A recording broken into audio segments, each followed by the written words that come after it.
What's going on? Sorry about that. Had something else in mind. Yeah. Yeah. I just want to do something different. Yeah. About last night. I want to talk about something. I was at I think what was I was doing last night? I was on Just DeAndre's channel, right? And Lord behold, I know y'all ain't gonna like this one. I was on a I was in a live chat with BGS. He had a shadow point called Slaves of Aboriginal Blacks. We're talking about these 2010 topics, right? And I just want to say, man, it's getting redundant. I've seen this quite some time, and they become redundant to the point you just learn to see what's going on. But you get to a point, you just learn not to worry. Um, yeah, links in the chat, and I'm gonna pin it if anyone comes up. So I'm not really worried about it. But yeah, I was listening to the conversation. Everybody had some good points, but they just wouldn't just control themselves. You know what I mean? They just want to get off the handle and all of that stuff.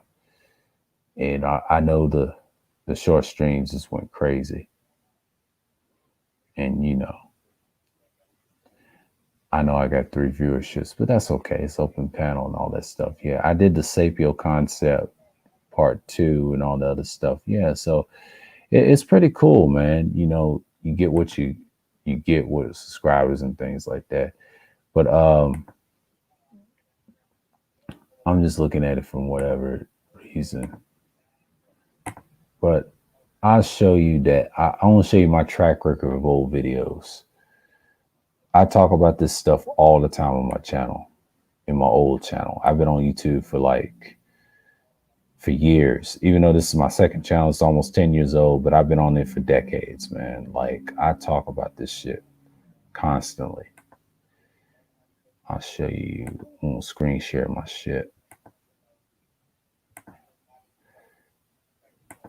Let's look at the Cerebral Dayu. Wow. I'm streaming now.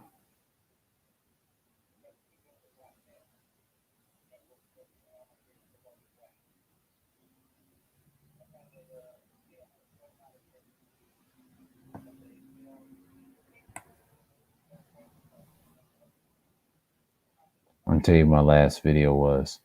My last video was Hannibal and the Punic Wars and the last two classics. I've done enough, man. That's my content. That's what it's about. And I've been doing this for years.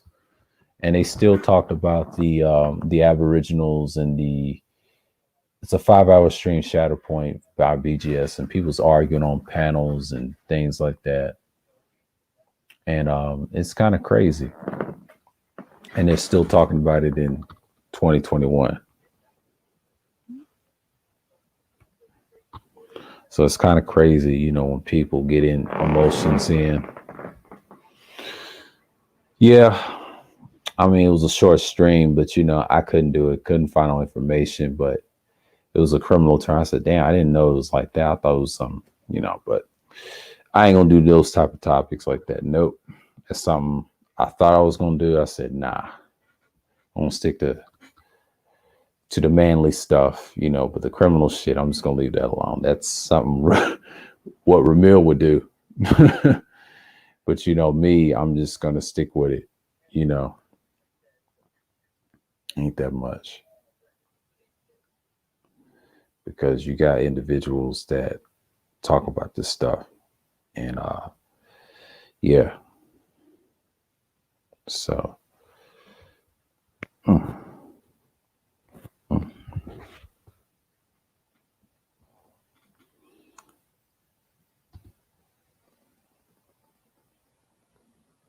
You know what I mean? I'm just looking at it,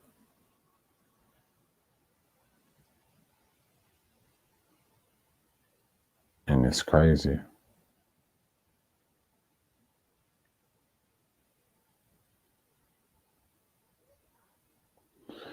And I'm just saying, man. But yeah, I was looking at it. What I was talking about the Aboriginals, and they want to talk about this stuff. I got videos of the Punic Wars. I got videos of all the stuff they talk about with the statues and stuff. King Misha, the Phoenician tablets. I got the Afro Asiatic culture. I got a lot of this stuff. I'm talking about interjecting. Let's talk about my shit. Shalom. I come with you some information about. This is my other classic. Afro Asian culture goes to Europe. Yeah, I put some pics in there, but I hope y'all enjoy this. But yeah, and I'm just gonna let the video play. And I have the link if you want to discuss something. I can always play it back. So you know what I'm saying. But yeah, man, like I saw this what B just was talking about the Aboriginal and slaves and all that. I'm like, man, I got content. Y'all arguing over the shit that I already done said years ago. But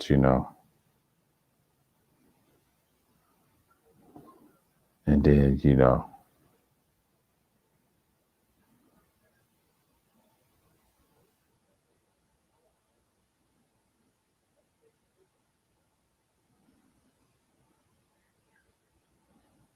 hmm But let me play this. I know y'all tired of waiting. The from Babylon Timbuktu by Rudolph R. Windsor. Again, a history of the ancient black races, including the black Hebrews, they would say, designed by El Hagan, or how you ever say his name. Um, this one from chapter 3 is talking about the Afro Asian culture goes to Europe. The Sumerians and the Babylonians and the Ethiopians were black people. They contribute much to the advancement of civilization because they study astrology. They were capable of formulating many principles of astronomy. But these black people were also sagacious and skillful that they were able to divide the years into months, weeks, hours, minutes, and seconds. In mathematics, they developed in the decimal system. The most famous of the Babylonian kings was Hammurabi Arabi or something like that. Hammurabi. I might post him up next time. Who ruled about 2150 BC. He was outstanding for his codification of a system of laws founded on retaliation as the punitive measure for crime. He also established a 7-day week with the last day rest or Sabbath or Shabbat in the Hebrew means day of rest. That's what I was doing yesterday, the High Holy Day. This idea was adopted by the Hebrews and then transmitted to the Greeks, Romans, and other Europeans. And this is a lie. The Hebrew Israelites came up with the Sabbath. These people did.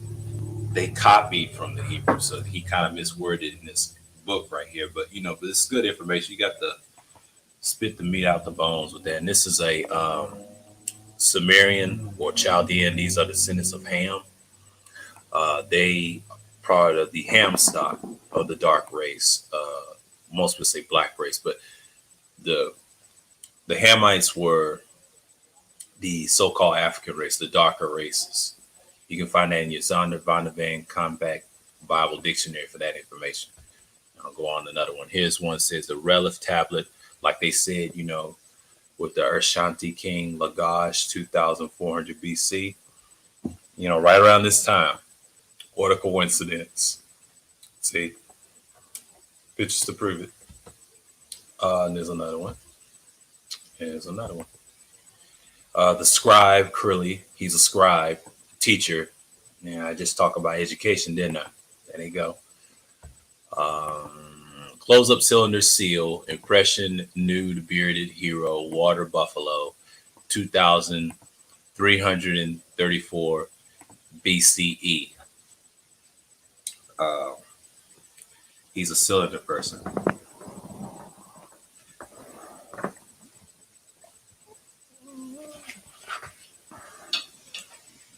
Yep, he's a cylinder person.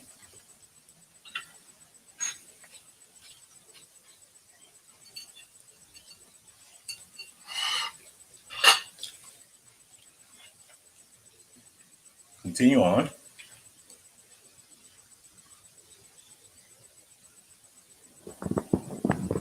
He was outstanding for his codification of system, laws founded on retaliation. I just read, okay. The Greeks, Romans, and other Europeans copied from the Israelites. That's right.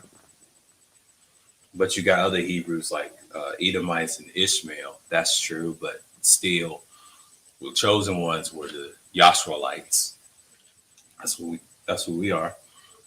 The literature of the Babylonians is quite interesting. Long ago, these black people wrote with sharp instrument on clay tablets. I'm going to show you in a minute.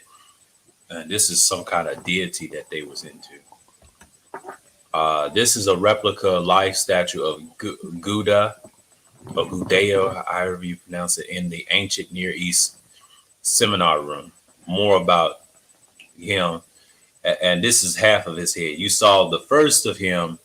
The first slide you saw from him with his head. This is him without the head, kind of bust they found in that area. Okay. Sumer stamped a plaque of Harpist 2000 BCE. This is a Naram Sin close up. You know, the steel of Naram. You know, he's killing.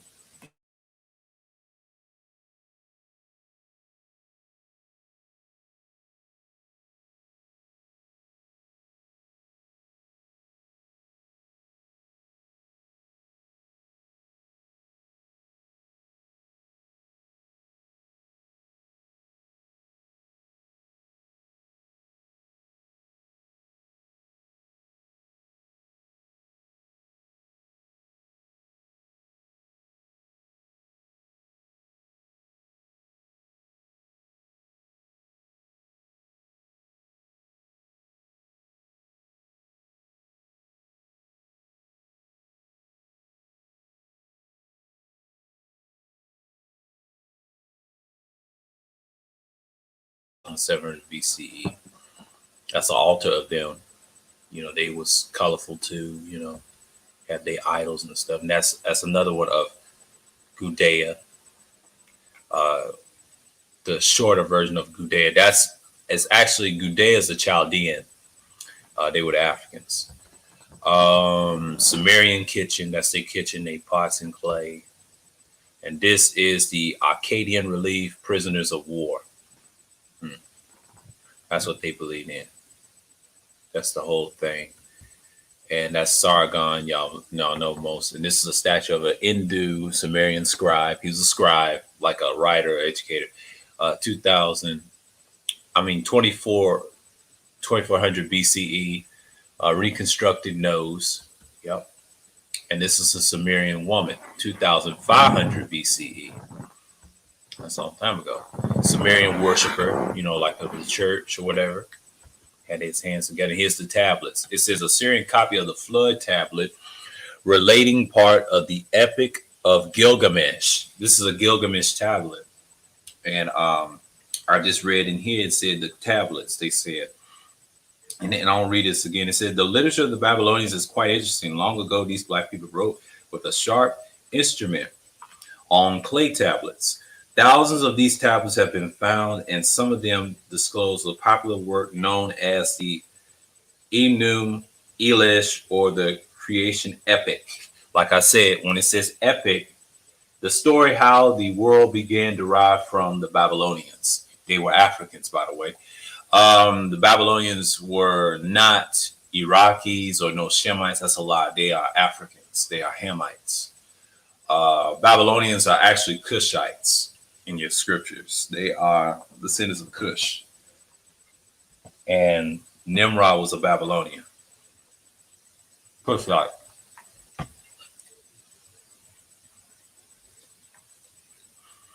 That's one of the tablets right here of the Gilgamesh.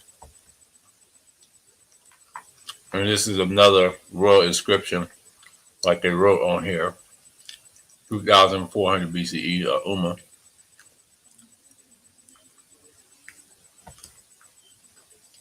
But that's a tablet, a round tablet, and this is a Sumerian tablet with a fable. That's another one. After the dispersal of mankind at the Tower of Babel, the Black Hamites migrated toward east, south, southwest, and the west. These Black Hamites settled in the land of Canaan. Later on, it's called Israel. That's what they put. It was actually Yasharal. The land of Canaan gets its name from the youngest son of Ham, who was Canaan. The Canaanites were primordial aborigines of the land of Canaan. We may call them Africans because of their blood relationship to the other inhabitants of Africa continent. They were 11 Canaanite tribes living in the land of Canaan, surrounding it before the Black Israelites possessed it. When he said Black Israelites, he means Yashroelites. I don't use the term black. There's no such thing as white or black on that. We all are dark skinned. Those over there are fake. They're nothing but Romans converted into this fake religion called Zionism. I don't call it Judaism. I call it Zionism. It's controlled by the Pope, the Black Pope, and the Vatican. The Jesuits control most of the secret societies today. So that's just, I'm gonna throw that in there. The Zionists is just a front man for the Jesuits. So-called white people. The greatest culture and commercial cities of these Black Canaanites were Tyre, Sidon, sometimes written Zidian with a Z. Zidon. That's what it says in here. But it says Sidon. That's their proper name, Zidian or Zidian. They're not Israelites, by the way. A lot of people try to say they are, but they're not Israelites.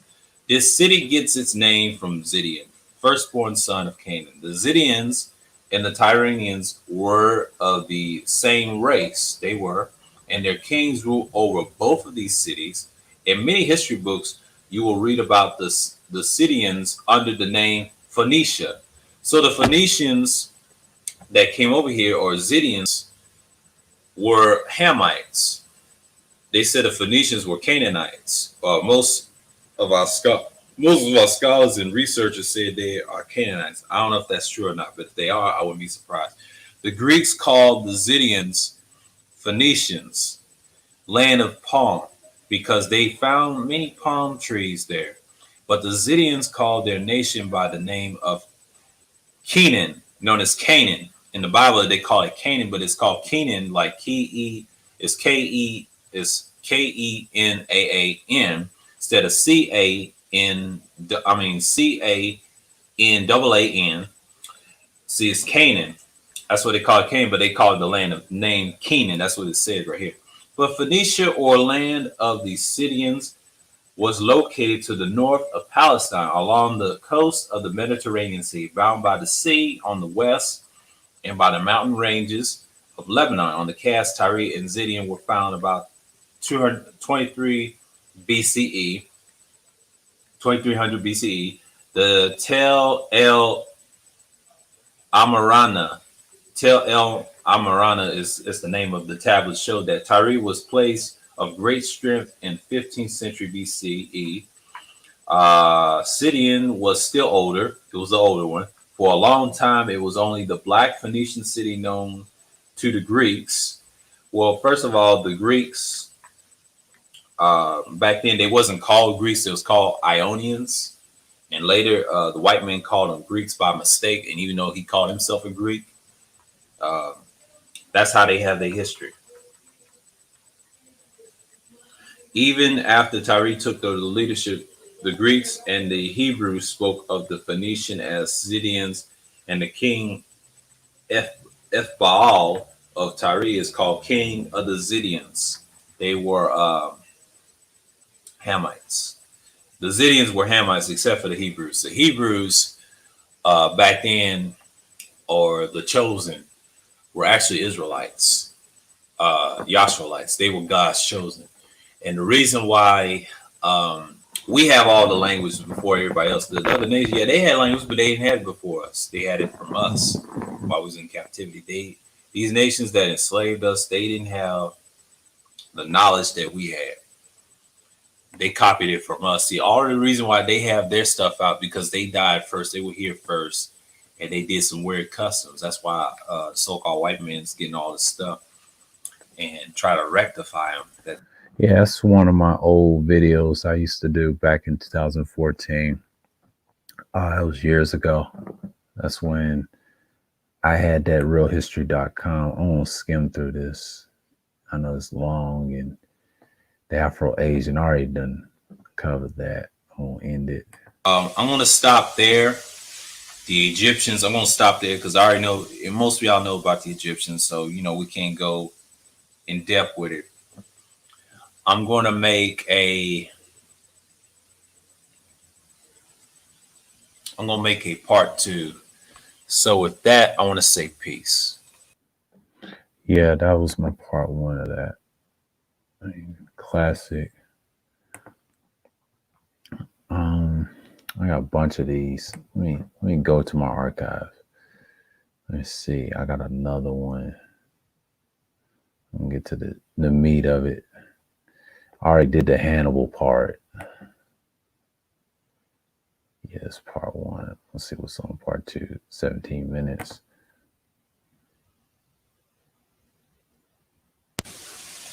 Peace again.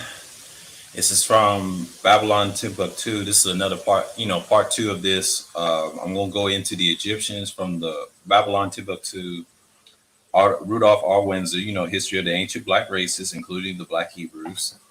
And he's a temple scholar, by the way. Still on chapter 3 on the Egyptians. The Afro-Asian culture goes to Europe.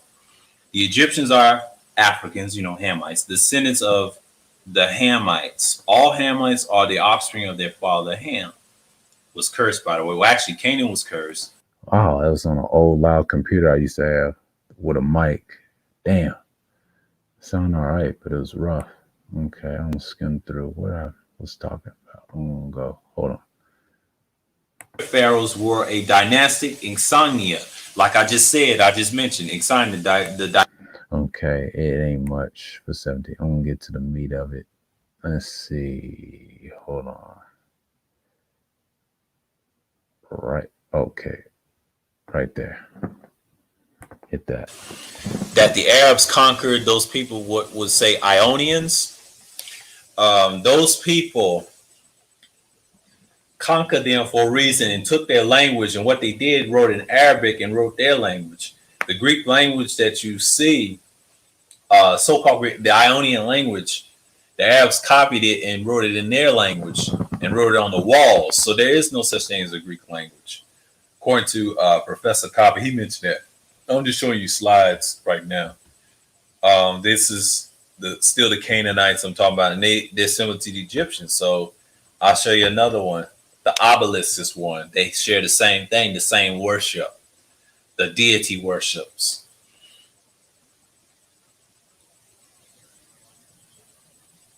The word algebra came from the Arabic word algebrae, and it means the science of the equation. When the black Moors, they would say black Moors. I don't use the term black Moors. I say Moors. Moor means black. To certain scholars, a lot of people say Moor doesn't mean black, so I ain't gonna get into that. They just say black Moors, by the way, but Moor does mean black to me. I'm just gonna clear that right up. It don't mean anything else. Moor means black. They were Muslims, Orthodox, by the way. Conquered Spain and Portugal. They carried algebra into Europe.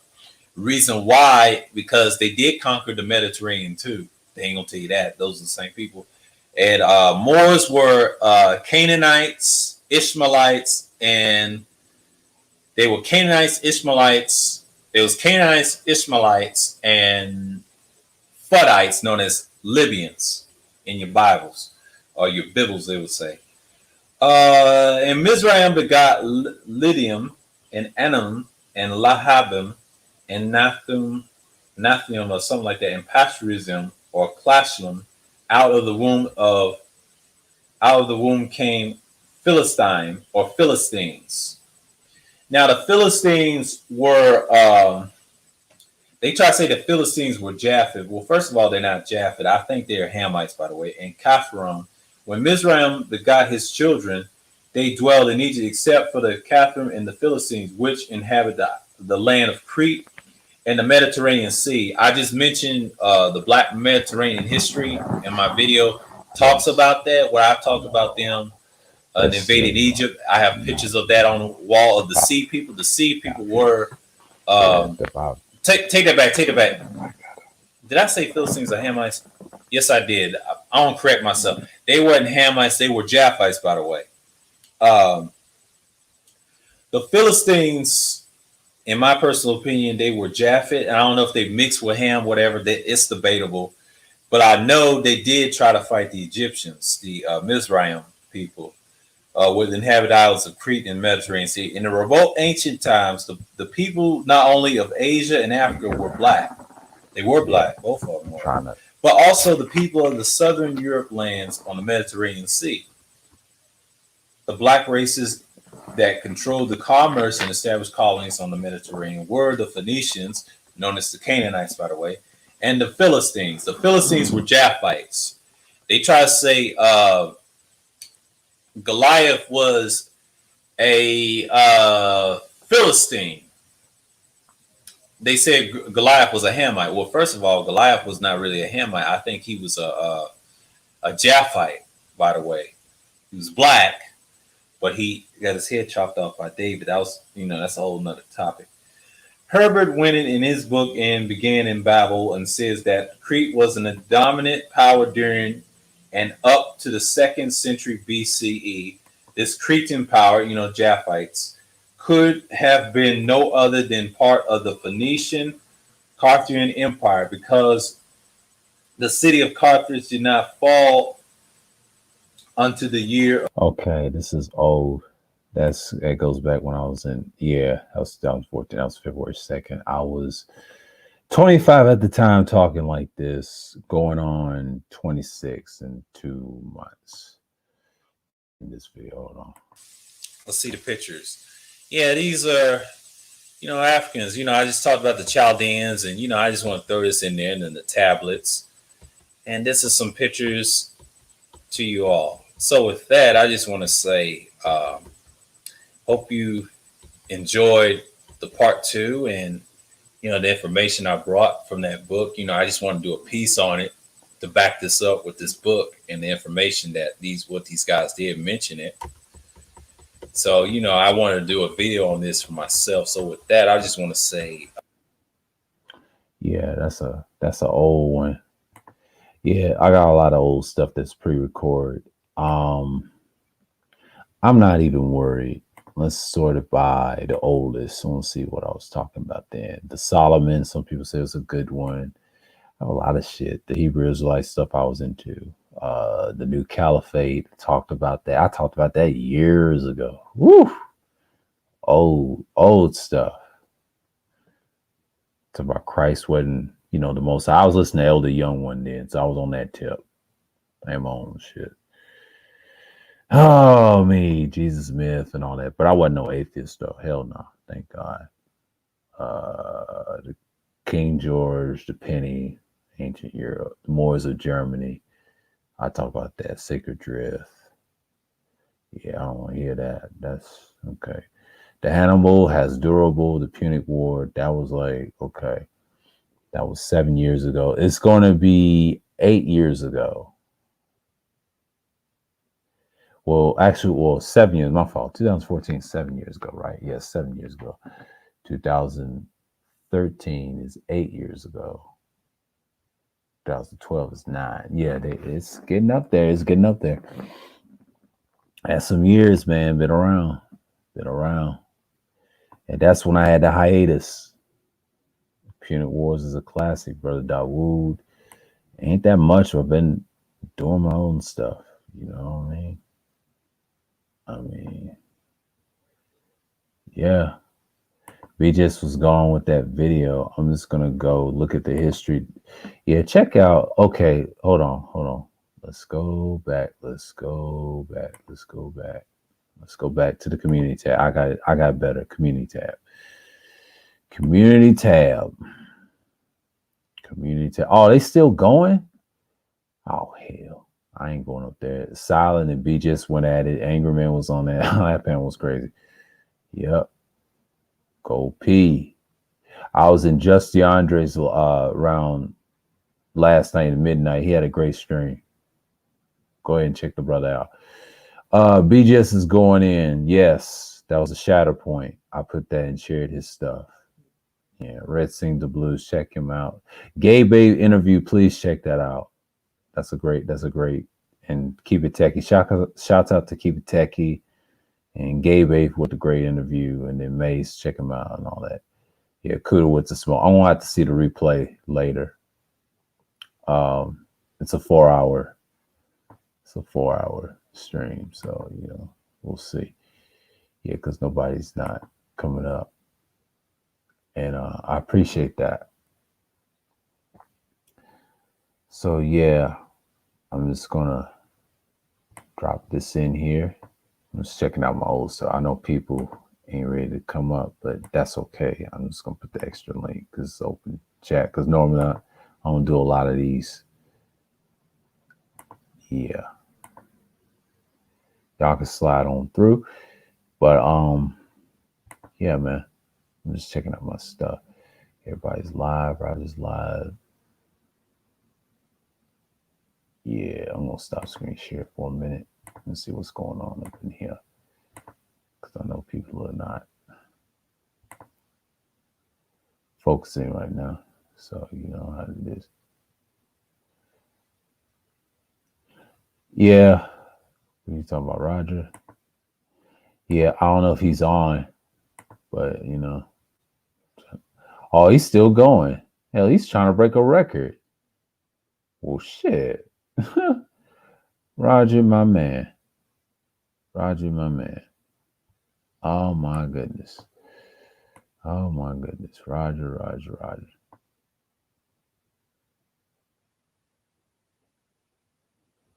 Yeah, man.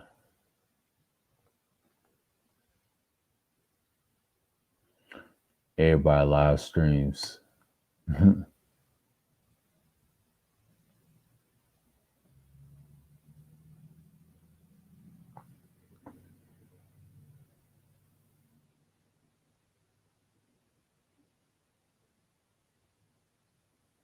Uh-oh.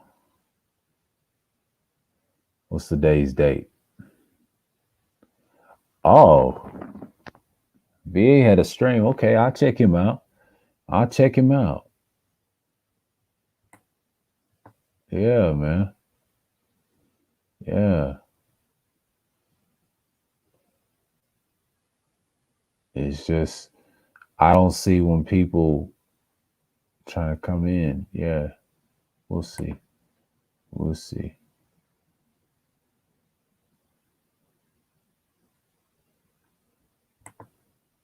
Yeah, it's going strong. Okay.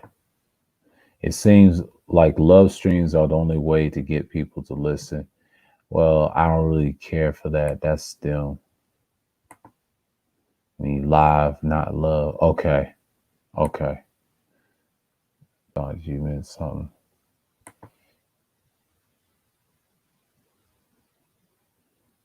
Yeah. Yeah, I already did 2 today. My first one was the Sapio concept, part 2. And I think I did 1. And that was it. So I did that. And I think I did a piece on that. So we're gonna see what we're dealing with. Okay. Let me go up in here. Yeah. People only seem to watch the lives. Yeah. They let the sky watch. But that's cool, have an open discussion. But I'll be all right. I'll be all right. I'm just gonna see what's up. I'm gonna do something different than everybody else because I'm gonna see how I produce.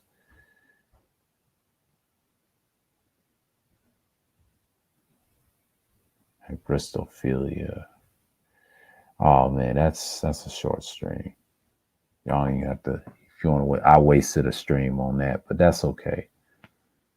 I put a few links. I just threw something out there. That was the one hiccup, but you get better on the way. So that don't need no views, no way.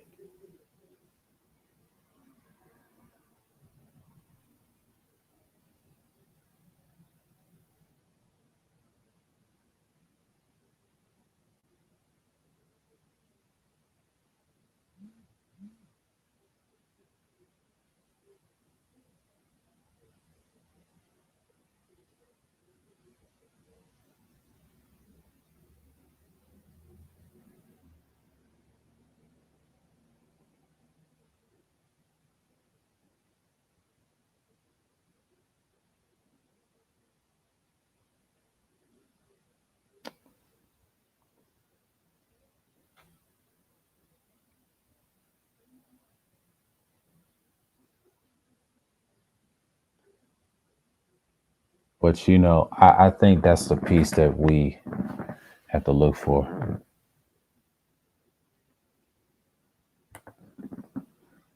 I kind of suck. I don't like fruitless talk unless I can laugh. Yeah. So be it. But yeah, I just threw an open chat up. Yeah, I kind of messed up a live stream. See what's going on for a minute. Yeah, I'm just browsing right now.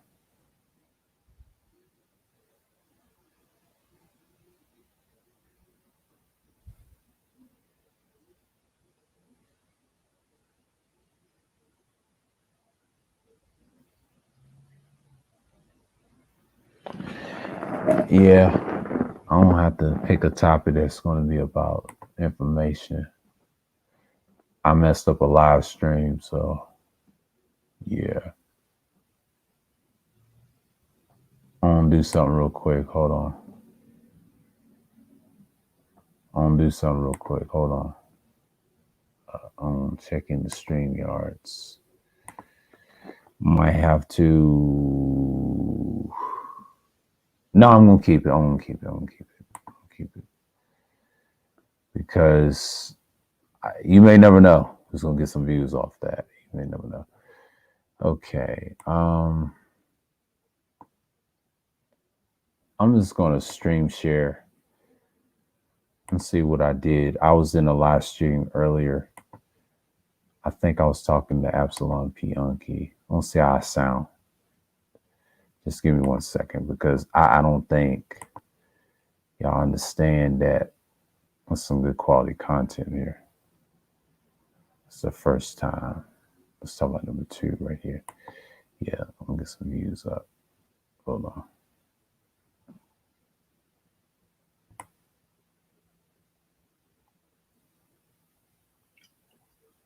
What's going on? Part 2 of the Sapio concept in the new time. Okay, let me get it out.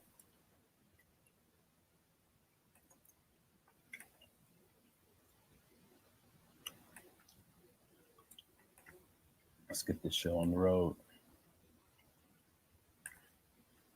I ain't got all day. Do some more searches.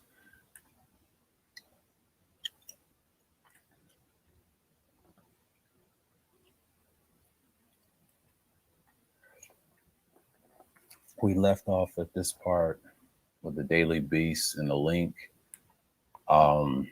Just give me 1 second. Yeah, we're live. We're live.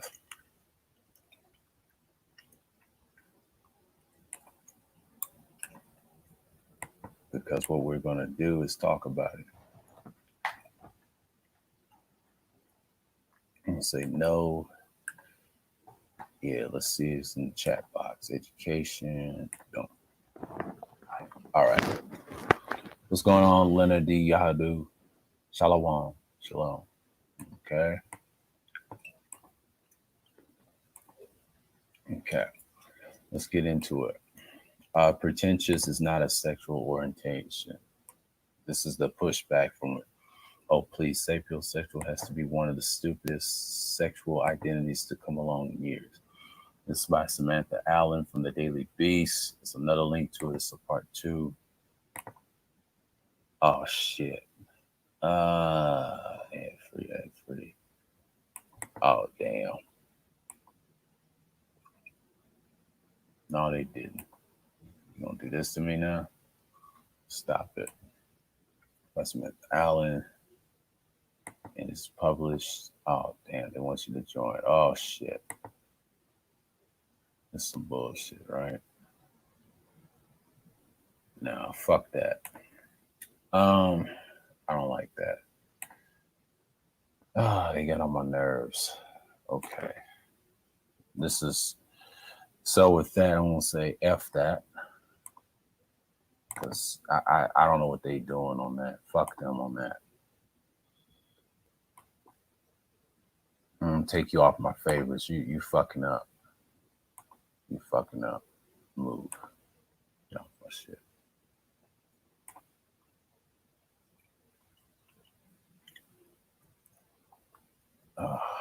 It's always something. You try to find something and then motherfuckers just ruin it for you. Damn. It was a good link. And they fucked it up for me. That bullshit. Fuck your website. I don't fuck with Daily Beast. Damn. Let me find another one. I did start with the Mashable and things like that. It's just getting on my nerves now. I think I did a pushback on that one. Pisses me off. I'm going to. This is why I hate doing this topic, because I know the same sexuals don't like it because they are against it. I'm just gonna have to bounce around links. Okay, the important questions are sapiosexual just jerks. I'm gonna put this one. Nationalpost.com. It's another link. I'm not gonna say it's Sarah Shenanigan. The sapiosexual identity portrays as an instant on dating traditionally intelligent people as a virtue, not a prejudice. That's what it was saying. Okay. Off my screen. I share again. Anyone who's opened a dating app recently has become aware of the term sapiosexual. But those of you who don't swipe through hundreds of Tinder users a night in the hopes of finding they said finding Mr. or Mrs. Right. Let's read that again. Anyone who's opened a dating app recently has become aware of the term sapiosexual. For those of you who don't swipe through hundreds of Tinder users at night in the hopes of finding Mr. or Mrs. Right, allow me to explain. According to Urban Dictionary, a sapiosexual is someone who finds intelligence and the human mind to be the most sexual attractive feature an individual can possess. That's what it said. But those boasting being sapiosexual lists to the sexual preference proudly on their dating profiles as if to suggest any would be a suitor shouldn't even bother messaging them unless they're able to lecture extensively or existentialists called nihilist philosophy. Yeah.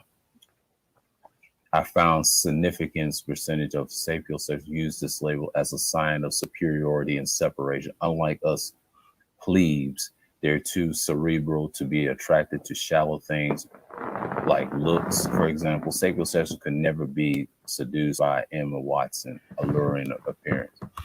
They might still date her, though, but after all, she did go to Oxford. That's a shot. Was more? Good. Straight women in particular should be wary of men claiming to be sapiosexuals. Let's read that again, yo. Straight women in particular should be wary of men claiming to be sapiosexuals. The Venn diagram of the straight dudes self-identifying as sapiosexual and straight dudes with a penchant for mansplaining is closer to a perfect circle than anything Gaioto di Baradon could draw. It's like, I think that's Italian or French or something like that. Yeah.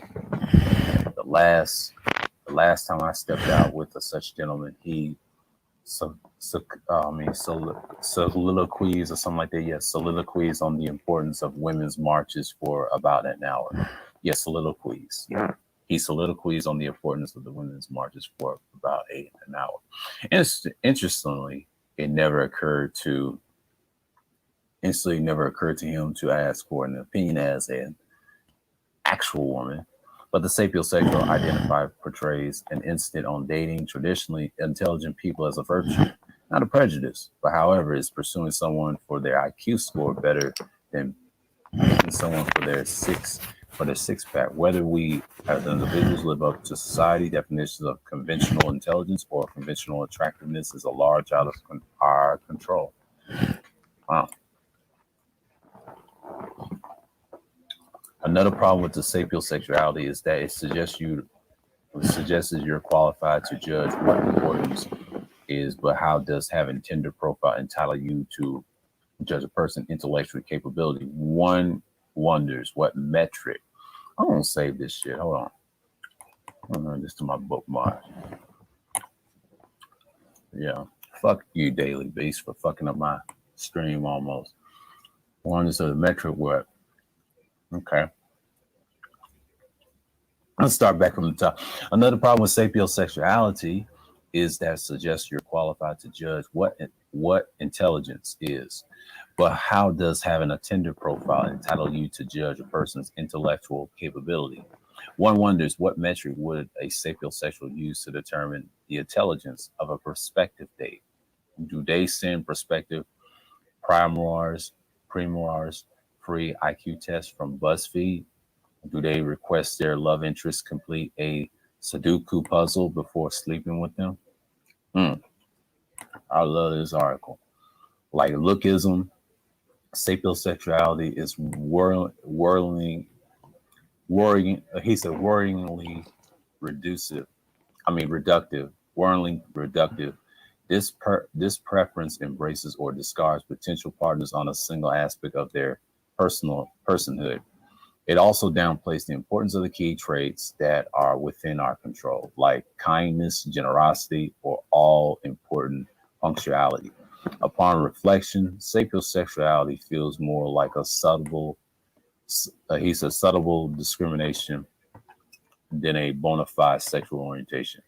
That's assuming those claimed to be sapiosexuals are actually being honest about what really turns them on. This is a good article. I saved it. Nationalpost.com. That's another side piece of the sapiosexuality. I'm just going to talk about it a little bit. See who's in the box. What's going on, CG3? Yeah, man. It's going to make it quick because I think I already covered that independent.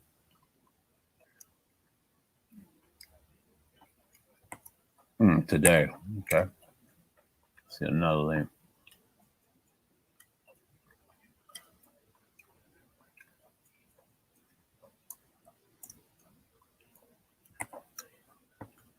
Okay. Today.rtl Lou or something. Okay, real life person. Okay, this is the RTL today. What does it mean to be sapiosexual?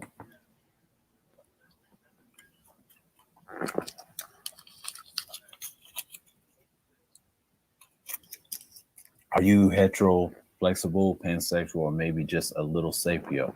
It's not easy to keep track of all the terms of sexual preferences. So what's behind the term sapiosexual? And this is what they're trying to say it means. Okay. Being sapiosexual means you are sexually attracted to a person's intelligence or mind before their appearance. Sapio derives from the Latin word sapio, which means as much as wise. So it's not really about those ripped abs, but what's in the head. The connection between intellect and eroticism has existed for centuries. Even Plato discussed it in 300 BCE, but never before has sapiosexuality been as popular as it is today. So can we feel sexually attracted through a conversation. The scientific community attempt to explain the term. In the study by the University of Western Australia, researchers concluded that by 8% of the people between the ages of 18 and 35 are sapiosexual. However, among 30 to 45-year-old sapiosexuals are more frequently found on dating websites such as OkCupid. According to the New York Times, about 0.5% of the users on this dating platform are reportedly sapiosexual, including more women than men. It is also precisely this platform that highlighted the word and made it more well known. Yeah, it was found by a guy back in '98. His name was Wolf something. I covered that in part 1. Check that out in that live stream because nobody didn't came up. It was around the nighttime, Eastern time. I covered the rest of it in part 1. This is going to be brief. I ain't going to get much links to this. I'm going to find a few that I like, and I'm just going to skim through. I'm going to see what we got on the time. Yeah, 12 minutes in. What's going on, Tampa? Yeah, because I'm not going to be spending too much time on this because I covered most of it in part 1. There's another source of people, mix of pushback and agreements with it. So I'm going to cover this topic. Okay, Giles Gannick. Yeah. Or is it Giles or Gills? Gannick, yeah, I've heard this name before. I've covered it in part 1, but they said the same thing. The lead author of the study concluded that intelligence for some people plays a role in sexual attraction. Intelligent men and women are exciting because they challenge one another to the conventional and everyday subjects. This is emphasized because we tend to associate intelligence with respect, good decisions, and understanding. Many heterosexual, gay, and bisexual people identify as sapiosexual. See, that's interesting when they say that. Sometimes they're really against this term too. I've covered that in part 1. They find the intellect sexually attractive and do not believe that appearance is particularly relevant. However, sapiosexuality has nothing to do with the sexual orientation. It is rather than an identity. They call it an identity, but it's not a sexual orientation. See, that's the confusion right there. See, the alphabet group does not like the term sapiosexual because there's conflict with the orientation. I mean, they know it's an identity, but they don't want to acknowledge it as part of their little group. You know what I'm saying? And it's one of those, and it's political too. They don't want it. That's who's going to be taking these jobs if you claim that online. So it's been growing since the 2010s, but the term was used back in '98. I've covered that in part 1 in the live stream of the Sapio in the New Time, part 1. You can check that out because I covered most of it in part 1 and what it is. I was going to do 3 parts of this, but I'm done. The next one I'm going to do is hybristophilia. I heard that a lot in the space last year in the brain trust. I'm going to break that down and what that is, and it ain't no big deal. If it reaches the other side of the manosphere as well, I won't break that down. And these streams are important. If people want to learn about my channel, I talk about a lot of different things. So sapiosexuals do not claim to be blind to beauty, do not deny it, but they argue that appearance does not elicit the same excitement and fascinating as the intelligent does. And that's about it on that article. It ain't much to it. It's short. Not much. It's not revolutionary attractive. Let's leave this. It's thewaddle.com. I'm trying to kill some clock. It's not revolutionary. It's not revolutionary to be attracted to intelligence. They're trying to say that in sapiosexual right here. That's what they're saying. Everybody's got different viewpoints on. I cover most of it in part 1. I'm just seeing more links. Nobody, essentialism, most probably talking about that nihilist. That's a form of nihilism. Most people on dating apps have come across at least one person who calls themselves a sapiosexual, like I just mentioned in the National Post I just read. They talk about them being jerks and stuff. These sapiosexuals claim to be the only attracted to people's minds. Love discussions about existentialism, most probably. Yeah, they have. Those people are nihilists. If they claim to be sapiosexual, they're really nihilists. Nihilistic and atheistic people think like that. They're in the same realm. I study nihilism on this channel as well. That's a part of the esoteric mindset. It's common in these spaces as well. Some people think it's a bad thing. What I would say some of it is, but some of it's understandable. You just can't change people. I kind of avoid atheistic and flat earth conversations because they lead towards that. It's just like religion. All religion is kind of control. And they talk about monotheism. See, they think from a monotheism themselves. But that's why I don't talk a lot of atheists like on here, because I had my field with them back in 2007 and 2012. I cut them off since then. So I don't even want to get into that. But a nihilist, yeah, they lean towards that. It's hard to reason with them. So it's kind of like it's a no-go. We go our way, he go his way, I go mine. It's basically what it is. They think above the trappings of physical beauty. Hint, nobody is. Most recently celebrated music producer Mark Ronson. I read about him in part 1. Check the sapiosexual part 1 that I had, and it's called I just found a link for another sapiosexuality, another topic. It's an albus concept or validity identity. After I get done with this little live stream, the replay, what I've seen, I'm going to skim through to the conversation. That's basically, this is from, I would say 8:30 a.m. I had to knock it out, and I know people ain't coming up and I don't really care, but at this point I'm just going to see the more replay. I'm going to skim through. Hold on. The sapio concept in the new time. Get to the point. The disciplined athlete. We live in a world that has a dangerously narrow definition of it. I'm going to do a late stream.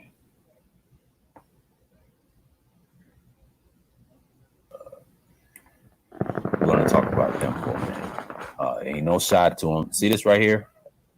See, they talk about the technocratic, the ideals of globalization, domestic politics, talk about blockchain, cryptocurrency, AI. We know that, economies and health, relatable to social commentary.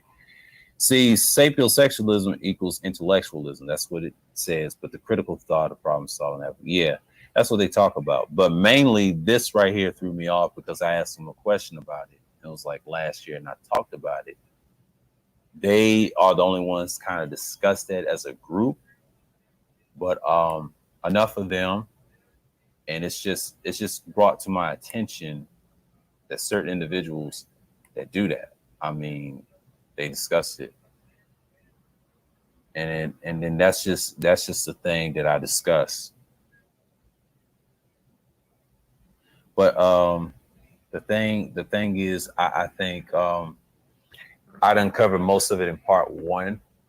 So, I'm just saying, like, for future reference, I ain't gonna do enough of these because it's not that much to explain. It's some pushback to it, and there's some discussions about it. I know people's live stream everywhere, so I'm just gonna chill for a minute and take my time, and because I know I ain't getting the view count, but that's okay. But that's all good because let's see what I'm talking about here. Let's go and use another tab, and let's go with the same thing. All that share.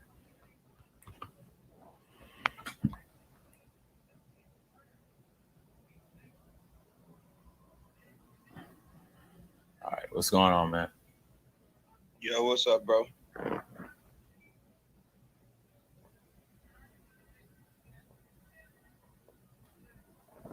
You doing good, man? Yeah, man, just come up here and try to, grill with you for a little bit. Cool. Keep some games, see what you're getting into. I had a little mortgage. Okay.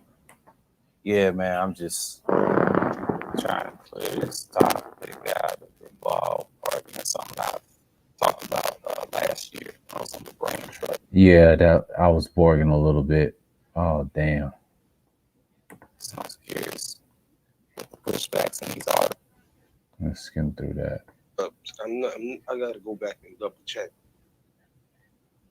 You said Black Brain Trust, right?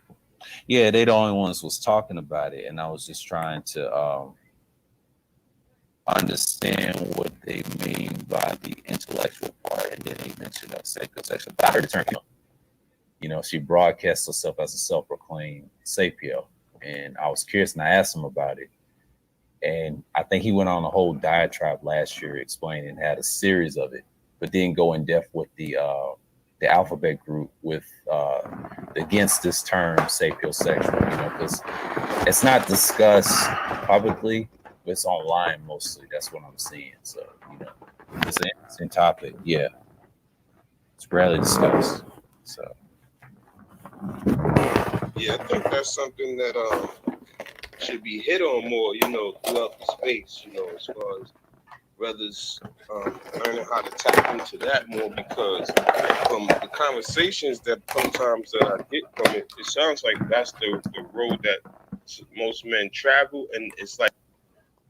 okay, hold on for a second. I'll be back.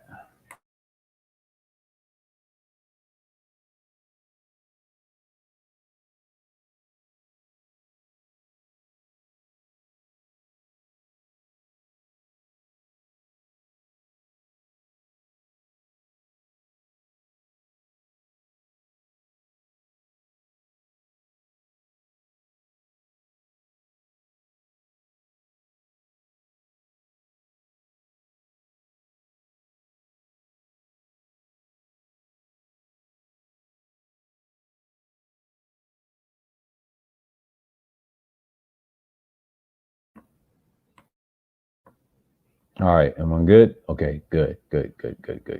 Let's look at it. This may be a good string. Hold on. It's like they're unaware of that, and that could be a reason and a source for a lot of the, maybe like the issues or whatever that they may have with, like, women and shit. Because I like to deem myself as a sapio, you know what I'm saying? Sometimes as well. Definitely, I think it needs to be addressed more, throughout the space. So I agree with that. Yeah, because this is a tricky topic. Not accepting this term, you need to look at links like this Mark Ronson guy, because he's the key of all of it. And I think it's a hard subject for most people to understand. This is a big deal, and males got to be careful if you are that or whatever. But it's been around since '98. I've heard in certain links, and then when I found out, peace, Brownsburg. But yeah, it's one of those terms I've heard. But last year, an individual named Complex is talked about it in depth. He didn't go in depth with it like this, because I'm doing more research on it. But this is only like two parts of it, and then I'm gonna probably go into hybristophilia. He used another term last year. I'm gonna cover these soon, but I'm just gonna do more research on it. But this one is just something I want to do and just have a little discussion. I can go back to link, just rarely. I'll probably dab it in there in a conversation or whatever. So True. Yeah, ain't nothing serious, but it's one of those topics I hear a lot in the sphere. So that's interesting, man. That's real interesting right there. Like you said, I think it's something that's worth to look into. Definitely. So I'm gonna put my email in the back chat. So if you don't mind, maybe you could send me something on that. I'd definitely like to look into it. Okay. Something to learn, I'm always for that. Yeah.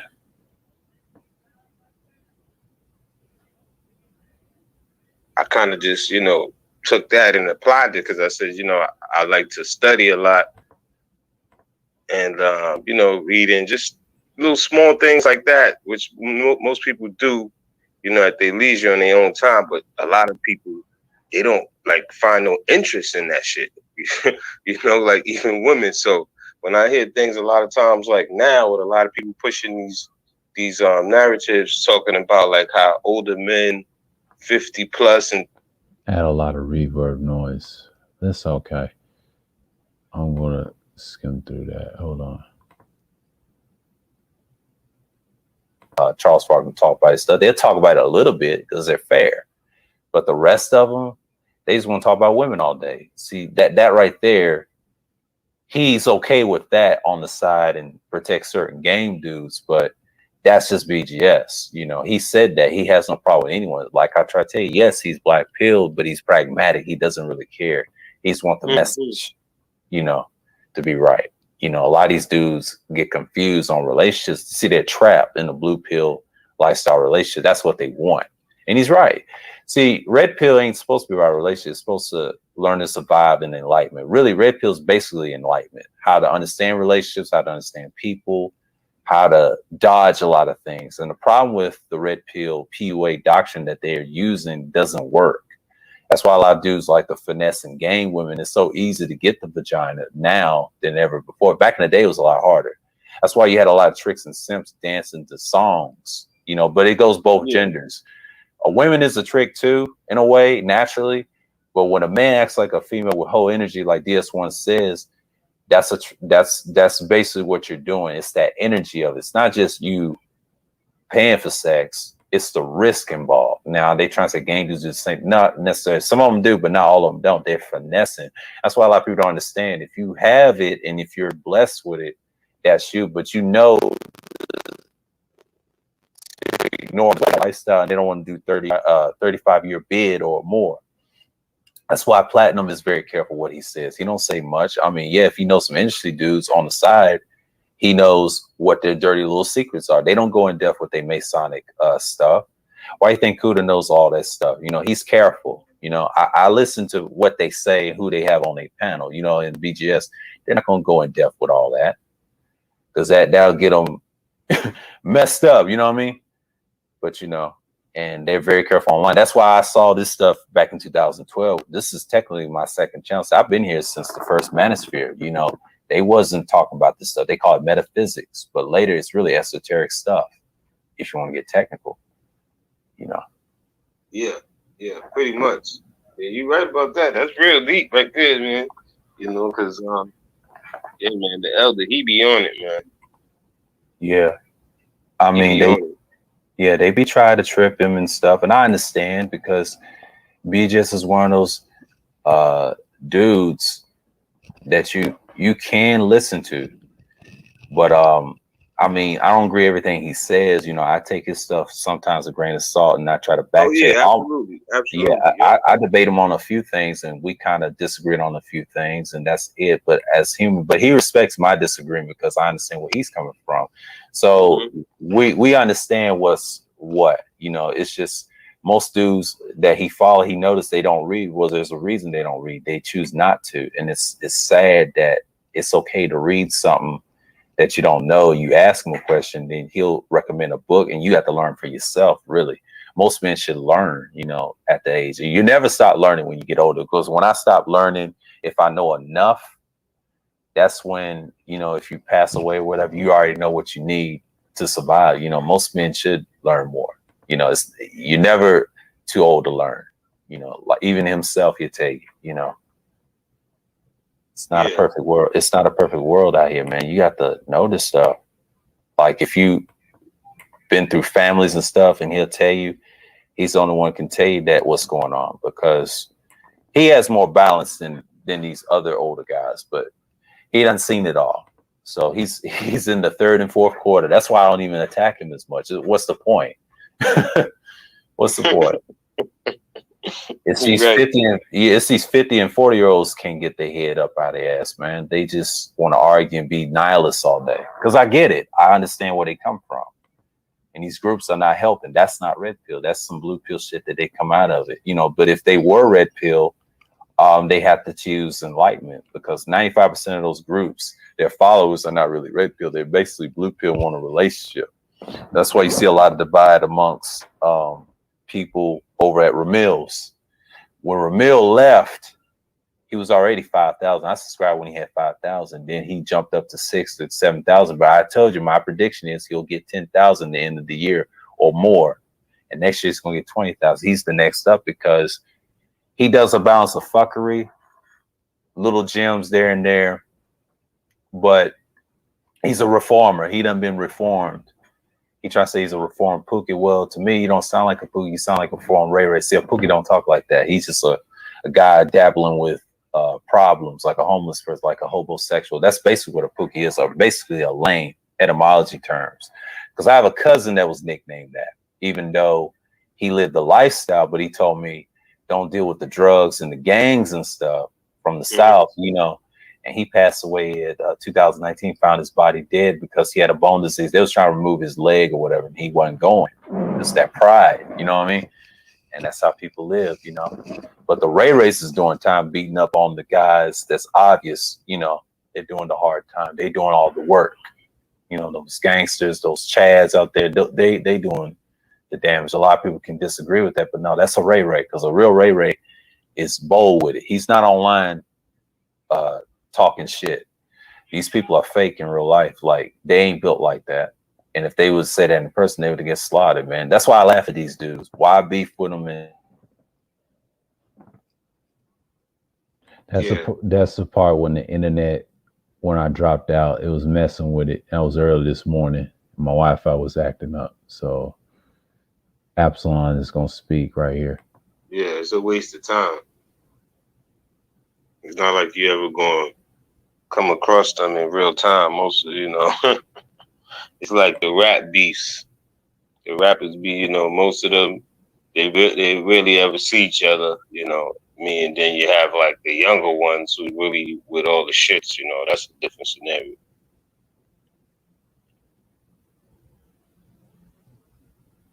They got, I guess, more to lose, or less to lose, rather.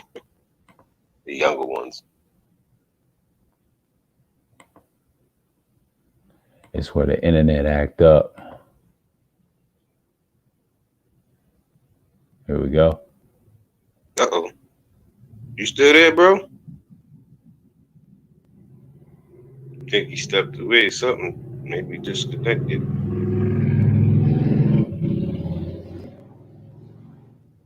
Yeah, man, that CPU stuff is serious, man. Yeah. My Wi-Fi just got janky a little bit. Sorry about that. But yeah, I'm good. Yeah. Yeah, man. It's one of those things, man. Like, I've learned last night. They just went crazy, man. Yeah, that was I had to jump off because I had to go, you know, attend to some things with my ladies. So, you know, it was a pleasure being on. Yeah. But yeah, like I said, I wanted to bring a little bit more smoke with the Dan Calloway stuff. You know, some of his talking points. Even though, you know, I know they would, you know, pretty much try BGS was going to shatter that shit to pieces. But yeah, it lasted for 5. Let me see. Let me read the comment. I think BGS's problem to me was that he applied how his son is on to other brothers. Well, also his grandson. Dick Thug. I mean, salute for coming in, but I'm just saying that's what he does. Like, he's in the 4th quarter right now. He ain't even worried about what's going on. He done applied something like last night, but he always do that. I mean, I've been noticing that for like since last year. See, he's on cloud 9 right now. He ain't even worried about it. He's looking at the work, I guess.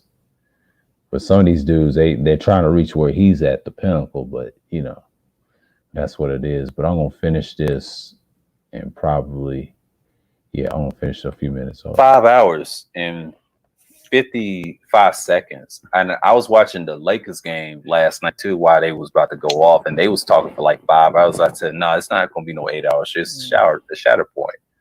Okay. And I watched Denver beat the Blazers. It was a close game, but they won. And while they was talking, I think Mike V was asking about the Celtics, and I said, no, they're going to get Lloyd Pierce. They already got Brad Stevens as the GM, so they got rid of Danny Ainge. I said, oh, shit. You know, the Celtics are going to be terrible. We'll see, man. Yeah. But, and then... I left the live stream to go watch the rest of that game, that Lakers game, and I was so pissed. I was like, man, I don't know why I did this. I'm not surprised that they lost. I mean, it started out good in the beginning, but Anthony Davis hurt himself. That's what cost them the game. It was there. And I knew they was going to win because they kept fouling Booker and everybody else. he was on fire, man. It's like, damn, I didn't realize he was that good. But the next round's gonna be hard because you got Denver. Okay, yeah. So Portland is out. They're done. Mm-hmm. And LA is too. But the LA plays tonight too. The Clippers against Dallas. I want Dallas to put them out. Dallas is a good team. I don't trust Paul George. I think it's so it should be that series is what 3-2, right? 3-2 as well. Yes, sir. Okay, yes, sir. okay, yeah. So I hope Dallas put them out too, because that's the shit. If my Lakers gotta go, then Clippers gotta. What's going on? Oh shit! I hit the wrong damn thing. Damn it! I hate myself.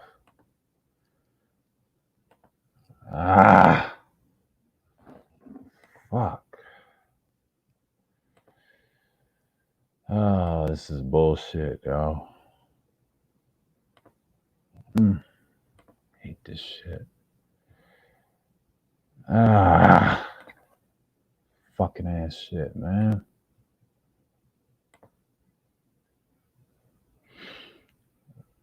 Right to the fucking meat, man. Damn. I hate StreamYards sometimes. Fuck. You try to screen share it to the meat of it. Fuck, man.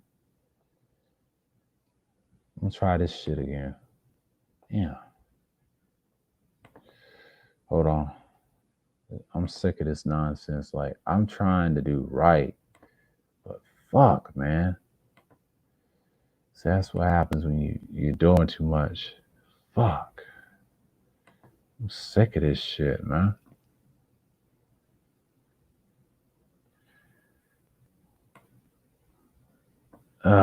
So annoying. Hold on. Back to the part. Yeah. Come on. Get with it.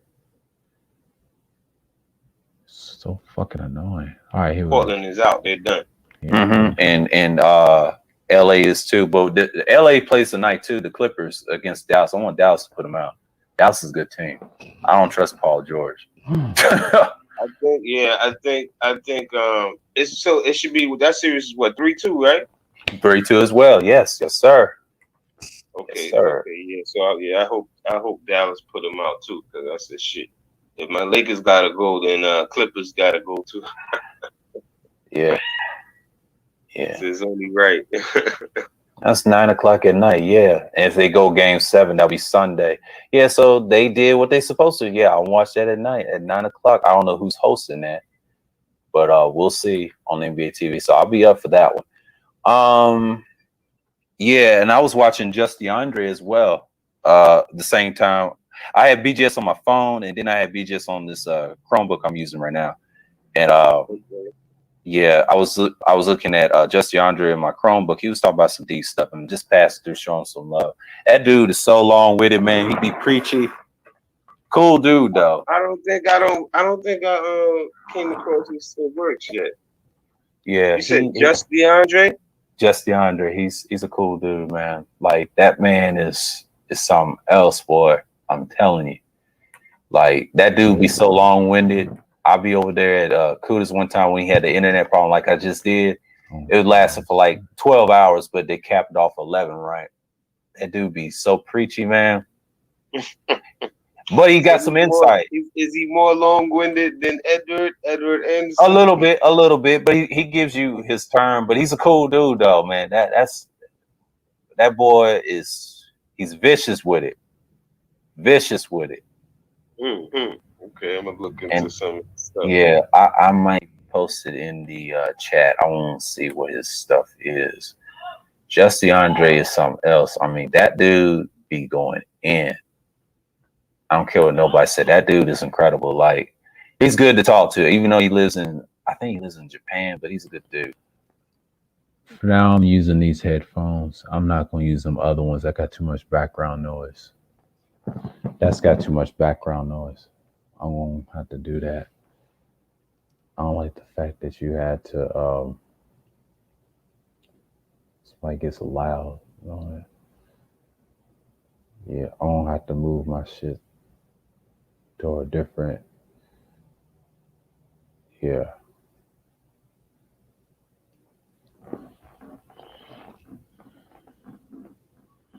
But they keep borging, so them headphones ain't, I'd rather have the small headphones. Yeah, I'm gonna finish the rest of this. Y'all take care to watch this. Dude. And he told me something about George Floyd. Like, he already had the problems before that fentanyl stuff. You know what I mean? It's just, you got a certain individual why I gave a nickname to. I call him that for a reason. He gets mad when I call him that.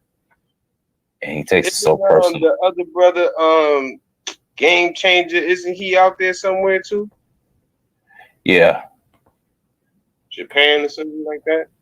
No, he's in California. He's in California.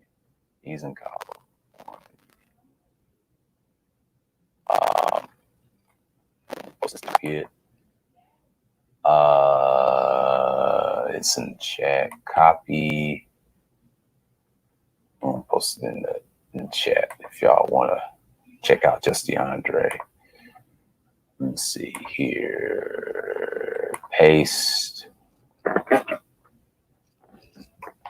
you go. I posted it in the chat. I'm gonna give you the back chat. Check out his channel as well. I'll put some links in here. Okay, this dude is something else. Yeah, subscribe to this brother, man. Like, he's awesome. Copy that, and I'm going to post it. Yeah, my internet went out for a minute, but that's okay. That's okay. Makes a decent live stream for an hour, so I enjoyed it. Yeah, that's his channel, man. Like, check this dude out, man. That dude's incredible. He is incredible. He just did a live stream. You can listen to the playback. It's called Sessions 4. I've been in his 1/3 show episode, season 2, and all that stuff. Yeah, that dude is incredible, man. I think he's originally from Baltimore. He's cool with Charles Faulkner. Okay. Yeah. He told me about Charles. They went to the same wrestling team and stuff like that. I said, yeah, I don't tell that to Charles that I talked to Just DeAndre. That dude is something else, man. Yeah. He wealth of knowledge, Okay, cool. Interesting. So they're around the same age then. Pretty much. Yeah. I think they around it. Yeah. He's a good dude. I think he's in his 30s, I believe. Around that. Yeah, they know each other. So I think late 30s. Yeah. But he's got a wealth of knowledge. I listened to him on Kudas, and him and Fasting went at it. They had a little disagreement, talk about the Africans, know which one was Egyptian, the Bantus that goes back. Most Western Africans came from Egypt, but not all West Africans are, talking about us being Semitic, which is deep. See, Fasting, what I like about him and these Africans, they tell who's who. So BGS ain't gonna go into that. He ain't going to, because a lot of people don't know. Other races know. That's why I went to school with Sudanese, that they have the Egyptian background.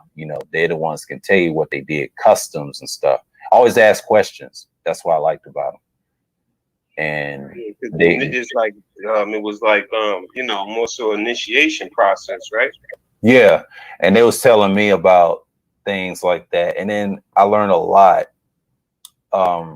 from them. But see, other cultures, they teach you about themselves, how they treat people, what they think of people, what they think of us over here, and they know them scriptures very well. A lot of these races do. They just don't tell you on TV. They just show you that you're African and this and that, but actually that word is an Italian word by Scipio Africanus. I made 2 pre-records years ago talking about that from a website. And see, I didn't want to jump on the panel because I was laughing what they were saying. The stuff BJS was saying is nothing new. They talked about this stuff in his time. Now it made its way to the internet in 2012. So it's nothing new. So, but the Sapio stuff, I just want to cover it. Just want to put it out there, and, it's just like, and it's crazy, but Yeah. Yeah. Yeah, man. I'm gonna definitely go jump and look into that, man. Yeah. I put the stuff in the back chat for you, Yeah, I'm going to check it out right now.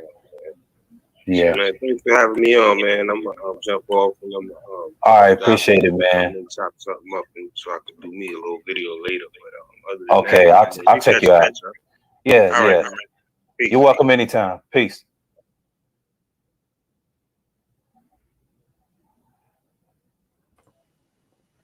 Yo, damn, bro, I was about to bounce. Shoot. Oh, you good, man. You good. You good. I was just checking out a video that I did. APL stuff. Uh, Oh, okay. Sorry. yeah, I was backstage for a minute. I was like, Yeah. man, he probably don't see me. I was about to bounce. No. I was on my video on my stuff, man. Yeah. I mean, what's going on, man? What's going on, man? What's going on is that it's still Laker Nation over here. I know, man.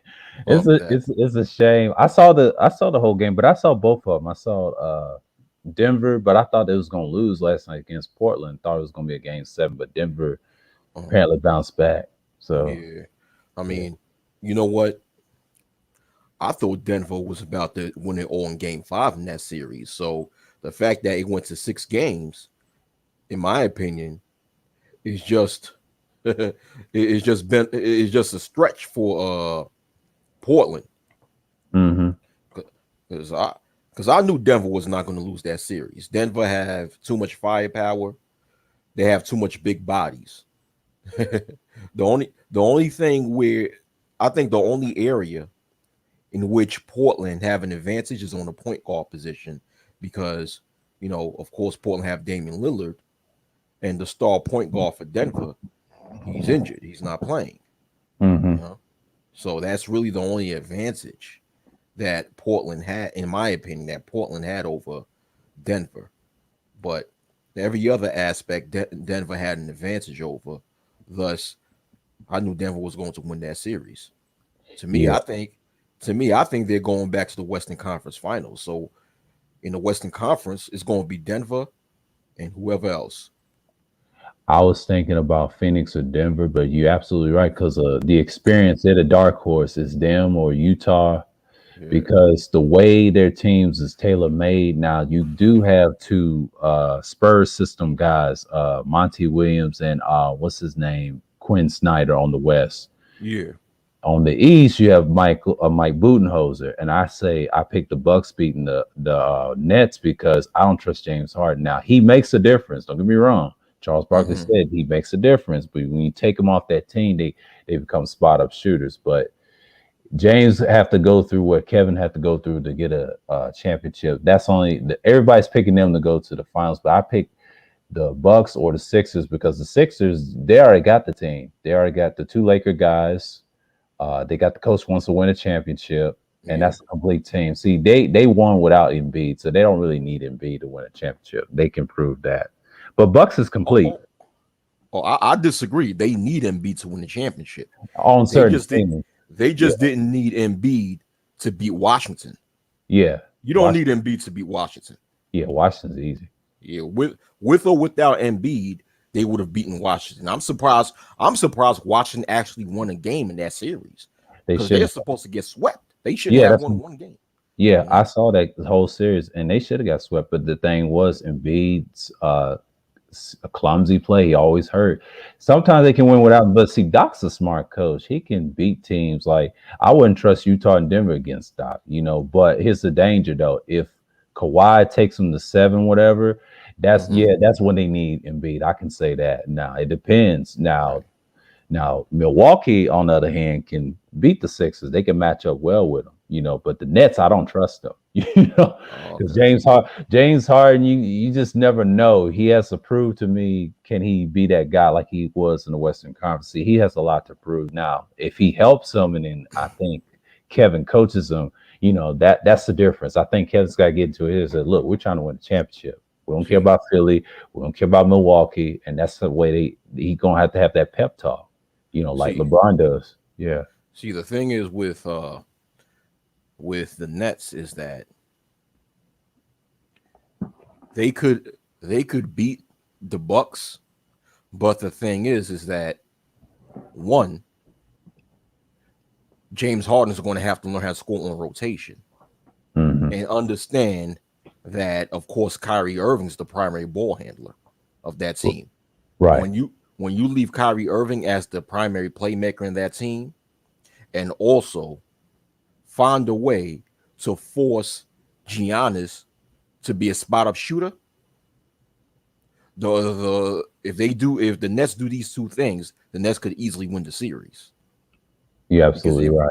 If you're talking about depth, the Nets got the depth. Now, Bucks is a good team. Don't get me wrong. Bucks is a good team.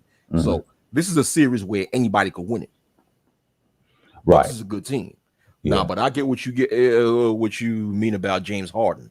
He can't do that in that series. He can't just sit there and be like Carmelo Anthony in his prime and just have the ball for damn near 10 to 15 seconds. Exactly. You know, and he's sitting there dribbling. No. Dribble. Yeah. Dribble. Yeah. That's how he killed the damn Houston Rockets. Mm-hmm. Two things that killed that Houston Rockets team is that terrible coach. I call him Mike No D'Antoni, right? He's on their team right now as assistant coach. As assistant coach, because of Steve Nash. And two, dribble. Mm-hmm. You know? Yeah. And I don't even get how come Mike No D'Antoni gets all these coaching jobs. I don't get it. I mean, it's the offensive system that the NBA is. It's so damn finesse. Just like what Bill Burr said, you know, when the leagues become finesse, it gets kind of boring, you know. But here's the thing: defense is dead because there's a reason they don't want you to be violent. They're trying to sell tickets to the stars, just like LeBron. You know, but LeBron's team. Every time when Tom Brady wins a Super Bowl, he doesn't win one, and then when he wins something, Tom Brady doesn't win a Super Bowl. It's a pattern between him and Belichick. Them three. Yeah. It's so weird. See, we don't know who's going to win next year because if he doesn't win once, he's close to retirement because LeBron don't have nothing to prove at this point. I mean, he's going to the Olympics. I mean, the Lakers gonna be fine in the future. I'm gonna tell you that right now. They're gonna be fine. Hold on, LeBron's gonna play in this year's Olympics? Yeah, I think he confirmed that after that loss in that playoffs. I think I saw an article somewhere. But he did say that after the 2012 Olympics that he would retire from playing the Olympic Games. Wow. Okay. Yeah, he had a change of heart. I think he's upset about that loss. He didn't shake nobody's hand. I saw that too. I understand why Anthony Davis got hurt. I mean, you can't trust him. You know, y'all had a good team. My dad's a Lakers fan. He knows. I said, yeah, but when you get rid of Dwight Howard, Rondo, and Danny Green, you went backwards. I mean, you had a good defense, but damn, they ain't got no shooters. Suns just got a lot of shooters. Go ahead. But Rondo and Dwight Howard, they chose to leave. That's the thing. They chose to leave because they want the big payoff from those other teams. So they chose to leave. But that was a big loss when you lose Rondo and Dwight Howard. Because look what Rondo did in last year's finals. Mm-hmm. He did a lot. I mean, yeah. But also remember, LeBron played hurt. Yeah, so it was injuries that plagued that team because prior to both LeBron, you remember at one point in time in the regular season, the Lakers was the number one team in the whole entire NBA. They were. They had the number one record in the whole entire NBA. And once those two got hurt, they went down to number 5. Soon enough, they end up going down to the number 17 to the point of the fact they had to play in the playing tournament. So it's just injuries. You know, that's what it was. The two stars was injured because the whole basketball world already know that if LeBron and AD was still healthy, they would have repeated. Yeah, they would have repeated. And the things what I didn't like about last night's game, regardless if someone felt that the Suns would have still won, is that there was a whole lot of fouls that was not being called by the refs. I mean, I've seen LeBron took the ball to the hole a few times in a few plays, tried to score, got fouled, and the refs didn't call shit. Yeah. To me, that was on both sides, even though the game was sloppy because it was an elimination game. And I understand that LeBron was going to win. He was desperate, too. I could tell in his face. Mm-hmm. He was so pissed. He said, damn, you know, and he was cussing at Kuzma hitting that brick. Oh, yeah. Oh, yeah. Yeah, I saw that. I mean, it's embarrassing. And Yeah. Rondo hollers at what's his no Kawhi Leonard. They play tonight at 9 o'clock. I don't know which channel, but Yeah. that's But they're Nolan playing in making Denver. history. They're playing in Dallas. I mean, Yeah. man, Oh, that Dallas should win that. yeah. That game 5 was a must win for the Clippers. They should, and they almost had that win. They almost won that game. I It saw was that Terrence. thing. It was Terrence Mann that messed it up, man. At the Terrence Mann in the last seconds of the fourth quarter, when he made that good steal, and he ran the ball down the court and he drove it to the hole. And while he was up in the air to get a layup, I think it was what's this guy's name from Dallas? Damn, they got all them damn Eastern Europeans in Dallas. It's hard to pronounce their names. Oh yeah, I know you're talking about. Yeah. Damn, I forgot. They have Porzingis. I know they have Doncic. He's the top guy, and Not them two. There's another one. Oh, I know who you're talking about. Yeah, the other big guy. Yeah, he's a big guy. He was on front of the basket with his hands up in the air. Yeah. Terrence Mann went for a layup. He scooped it under, and instead of scooping it under and scored a layup on a reverse, he scooped it under and passed it to a cutting teammate, and the cutting teammate threw it up and missed. What Terrence Mann should have did, scooped it up, score, and 9 times out of 10 he would have got a foul called against the player that was guarding him, and then he would have gone into the line, shoot 2 free throws, and boom, the Clippers would have led in that game. But Terrence Mann, man, he just made a bad play. So let's see what happens tonight. But going back to your point, sorry to be long-winded, but no, you good, man. I'm just saying Dallas is a good team. I've been watching them for like the whole series, but the problem is Paul George, man. Just like what's his name, James Harden, same thing. You got players that got to improve, and Doncic is for real, but they get better every year. But that Devin Booker, I have to salute him and DeAndre Ayton. I was kind of wrong about them for years because I knew they had that instinct.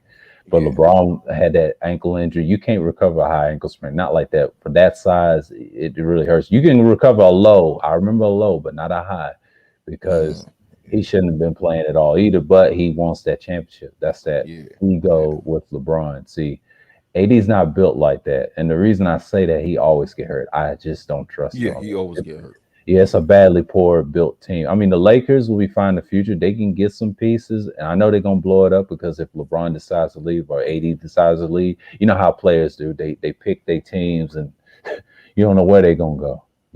I mean, I don't think the Lakers is a badly put team, because it's actually a well put together team when you look at the roster. Yeah, it's a well put together team, but it's just health. That's all it is. It's just the health that destroyed the Lakers this season. That's it. That's really it. The whole basketball world knows that. When the 2 stars of the Lakers, when they're hurt and they're playing on injury, and LeBron, he's up there in age and he's playing with a high ankle sprain. I mean, that's going to have a tremendous effect on the overall team. I just wish he just don't want to quit out on the team, because I know how he does when he leaves in his contract. I said, dude, why do you leave teams that are okay built? I mean, they're good. They're not a badly built team. What I mean by that, they have a lot of problems. They just not sticking together. Like the Rondo team, I like them better, even though in the bubble. But why do you have all these good teams and you can't win them? But I understand the injury part. That excuse I can give him, but he shouldn't be playing at all. But the Lakers want that championship, and I understand that's that pride, and that's understandable. Me and Mike, it was winning, but it's just that, like I said, when you have the 2 stars, because remember this, the Lakers played against a very good team. The Suns team was the number 2 team in the Western Conference. Exactly. So they lost against a very good team. So it's not that they couldn't win. They had a winning season before the 2 play. I mean, they did have a winning season. I mean, they made us the playoffs. But remember, even when both LeBron James and AD was out in the season, the Lakers, without them 2, were still able to retain the number 5 seed in the Western Conference. So that's a good team. That's a winning team. When you got a team in which two of the stars are not playing, but the team could still remain in the number 5 seed for a long time, that's a good team. It's just that, you know, a team full of injuries lost against a very good team. That's all it is. Yeah, yeah. Me and Mike V was talking about. I think he mentioned the Celtics. I said, "You don't know who Lloyd Pierce was?" We was in BGS stream. They was talking about slaves or Aboriginal blacks. The same old talking from 2012. You know, when the Moors argued with everybody else. Oh, He had a bunch of dummies up on the panel, and then it was a shadow point. You know, right? And it's like 5 hours. You can watch like 55 seconds, but it's on my community tab, and it's a mess. Me and Mike V was talking about the Celtics, right? And I told he found out that Brad Stevens the GM, but I told him Lloyd Pierce is a good pick. You know, he just got fired from the Hawks. I mean, he's a good candidate. He was asked about Mark Jackson. Mark Jackson is not going to get hired for his views. He went against the Alphabet Group. yeah. He's blackballed. I mean, even I think Andre Iguodala made an interview.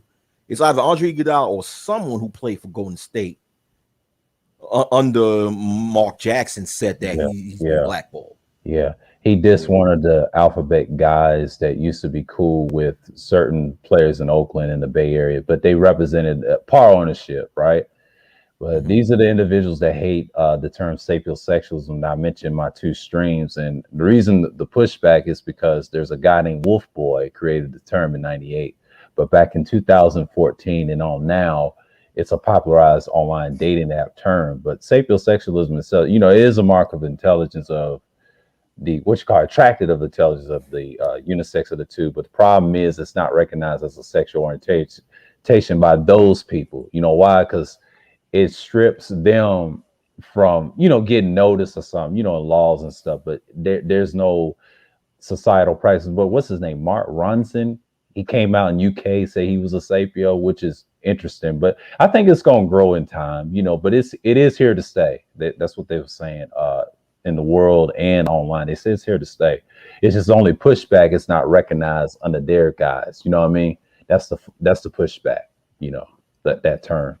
As it's not recognized as a sexual orientation. You as an identity they recognize, but not as an orientation. Not like in, you know, like in real life, like writing on a piece of paper and, you know, like the asexual stuff. They ain't got to that point. Yeah, it ain't. Yeah, it takes time. Was it made to even be an orientation, or just someone, or just someone who's attracted to a certain quality of another person? It's both, and they trying to broadcast as an orientation. The people that support it, I think it's the doctors and hired us. But here's the problem: when they call it elitist and outbid in a way, and they don't like it because it eliminates the other person's intelligence. You know, it's always something, and that's what the Alphabet Group is looking at. They said, how can you be attracted to someone's intelligence, but you're discriminating everybody else? In a way, that's the pushback. You know, it's not really much, you know, and people gonna look at it differently like you do and like myself. And I'm shaking my head. But that's my only criticism. How you gonna deal with the Alphabet Group? They're not gonna accept you with that term because that's gonna take time. You know, you have to go through hurdles like they did. You know what I mean? It's always something. The blacks went through something. They went through something, and now the sapiosexual we've got to go through something. You know, that's gonna be the future. And I hate to say that. The sapiosexual, they gonna be the future. You know, those people gonna have rights, and they're gonna be like, look, you can't discriminate against us when we like intelligent people. If they have laws, you know. That sounds crazy because it shouldn't even be in sexual orientation in the first place. Yeah. It should be a marker of just, like, for example, if I consider myself to be a sapiosexual, that should not take away from the fact that I'm a heterosexual. You get what I'm saying? Like, yeah, I am attracted to intelligence, but don't get it twisted. I'm attracted to women with intelligence. So therefore, it shouldn't even be a sexual orientation in the first place. That's the problem. That's the problem. You know, you could remove all that useless drama behind the term by people just acknowledging that it's not a sexual orientation. It's just a label giving to someone who is attracted to a certain quality or certain personality of another individual. That should not even be a sexual orientation when you attracted to a certain personality characteristics of somebody else. Yeah, That's just. But yeah, you know how America is yes, with the left. They always yeah, want to open Pandora's box yeah, and want to make things yeah. more complicated than it really is. But That, going back to your point yeah, about we going back to basketball when you said mhm, that in the NBA, it's all about finesse and what have you. And what mhm, I was going to say is that finesse, when it comes to finesse, you don't go far in the playoffs, especially in basketball. When you see teams that's all finesse, they never win championships. They no, they never don't. succeed in championships because true basketball, you have to have a little bit of everything. You have to, and you definitely have to have defense.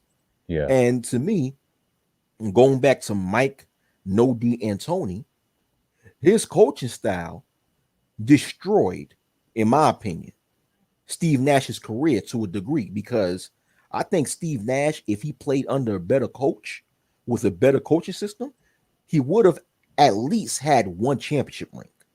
yeah.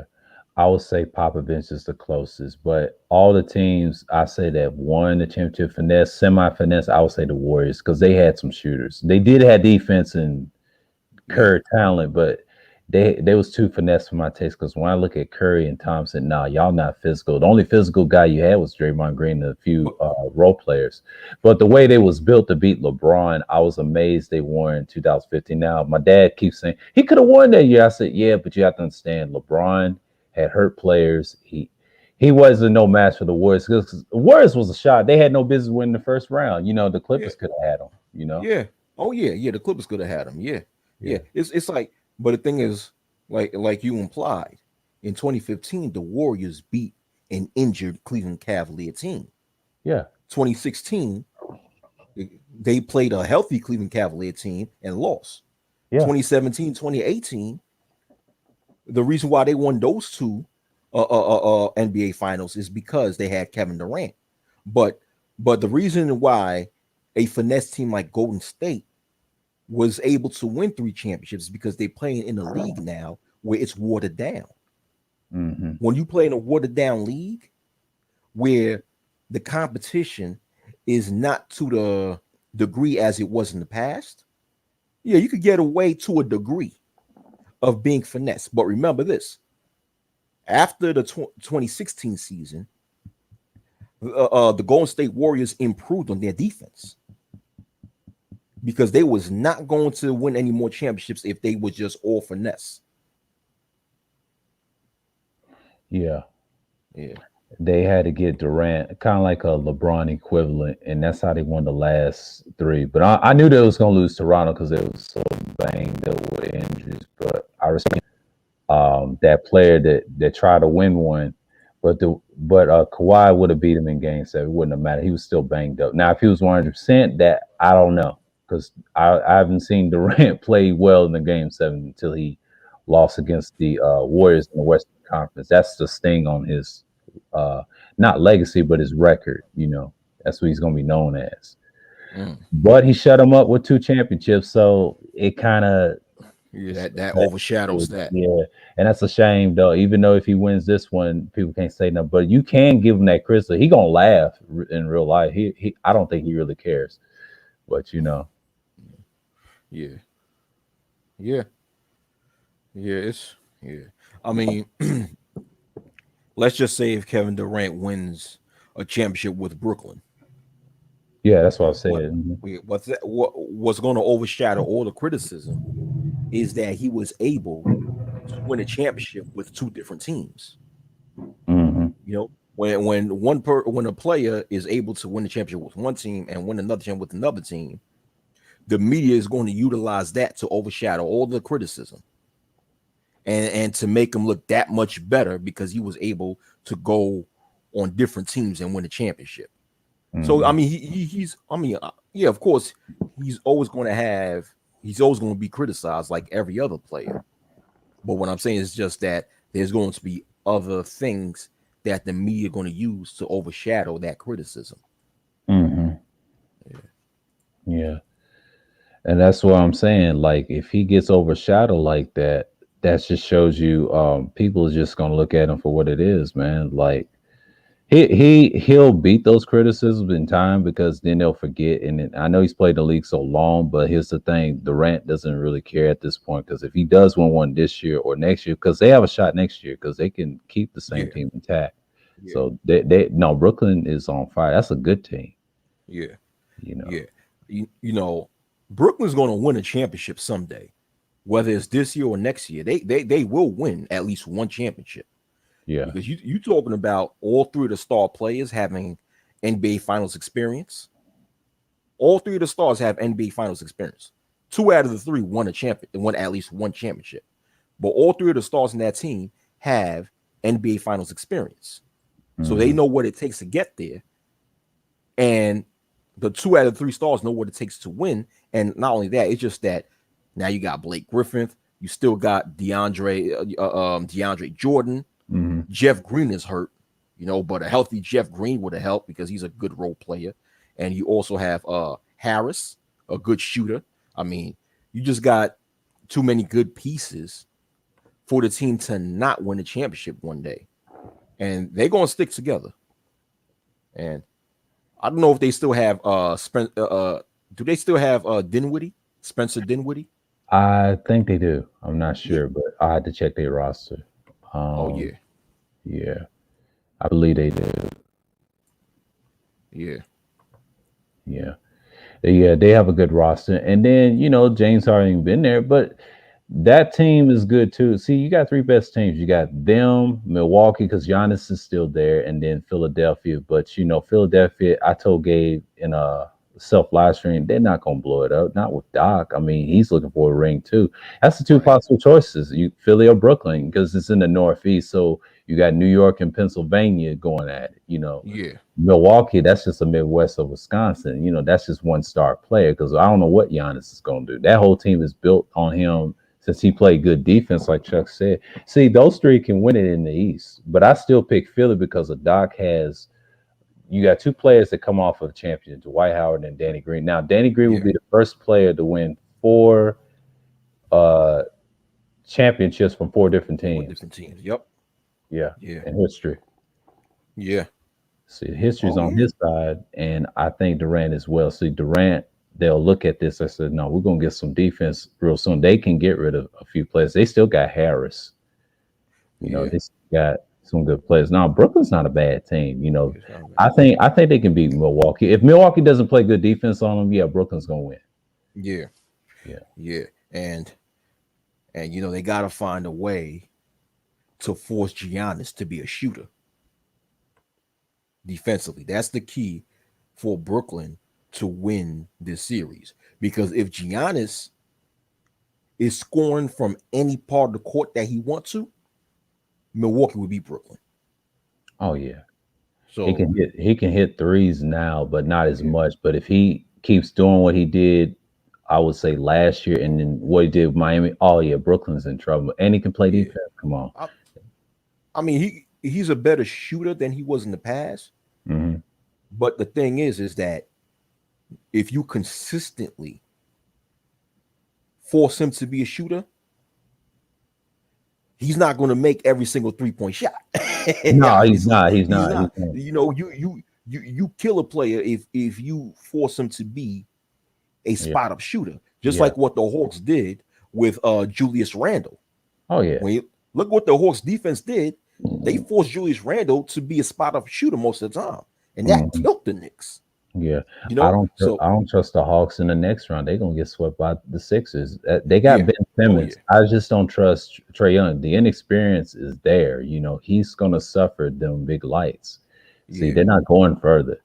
They're not going further. I believe the Sixers could beat the Hawks without Joel Embiid. That's what I was saying. And then he can come back in the conference and see Embiid is intimidating on the floor. What I saw with Washington that series, he bullied them. But see, Westbrook is like LeBron. They get their stats. And I told my dad the reason they do that, I know they star players. They can win one.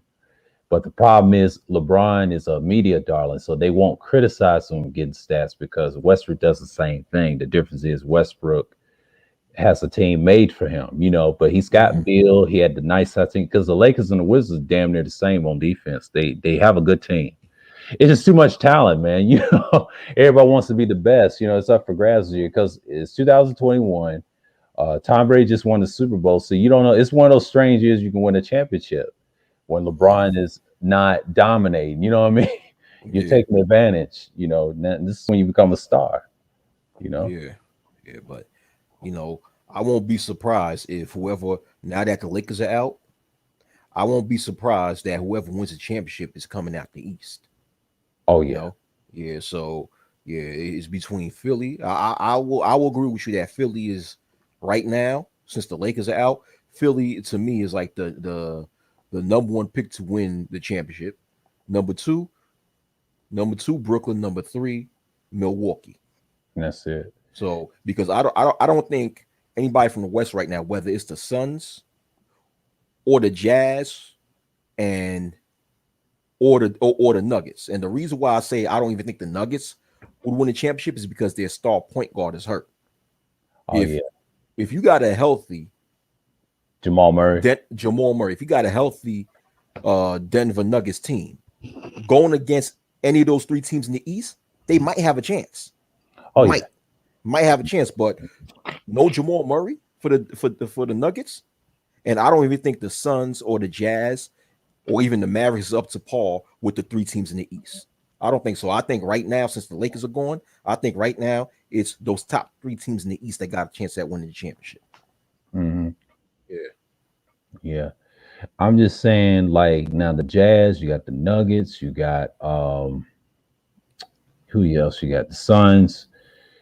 But Dallas, I'm concerned because they ain't been there. That's the experience. Reminds me of the LeBron's team because they compare Luka to LeBron because of the Cleveland series back in 07, you know, because if it's like one of them years, I wouldn't like that.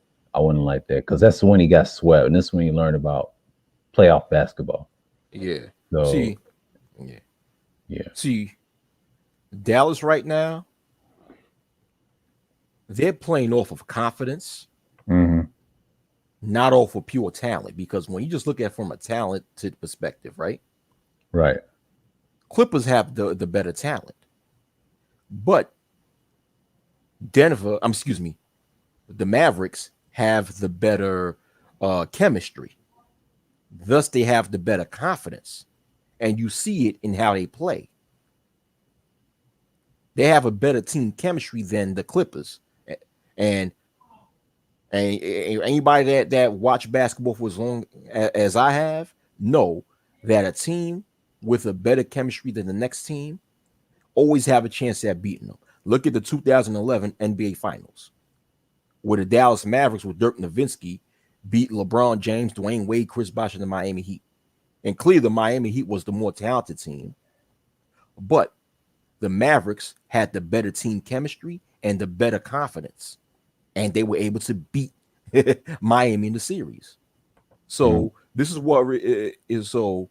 It reminds me of that when I'm looking at the Clippers going against the Mavericks. I'm seeing a team that don't have the level of talent that their opponents have, but they have better team chemistry and have better confidence, and they're using that to beat the Clippers. So I'm saying this to say this, that whoever the Clippers face in the second round, whoever the Mavericks face in the second round, because most likely I think they'll beat the Clippers, but whoever the Mavericks face in the second round will whoop their ass. The Mavs is not getting past the second round of the playoffs. Oh yeah, that's right. That's be Utah. Utah? Yeah, Utah. Oh yeah, Utah gonna beat them. Yeah, the Jazz Utah gonna beat.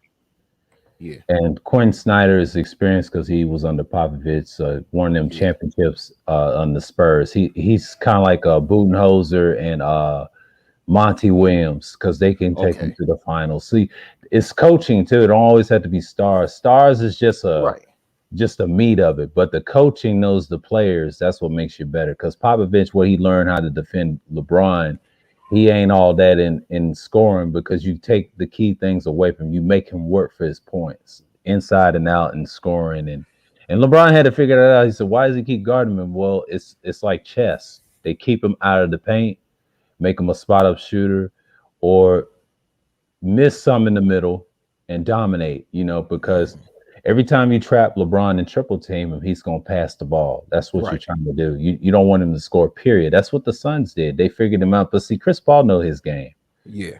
That's Of course. that's what got him losing that game. Because see, when they fouled and do dumb stuff, the Suns was going to win. But see, this is when Devin Booker had to step up. See, he couldn't play weak. That's the secret. He stayed composed, and he deserved that win. I mean, even they were banged up. It don't matter because the refs are going to say, "All right, I'm going to give it to Devin."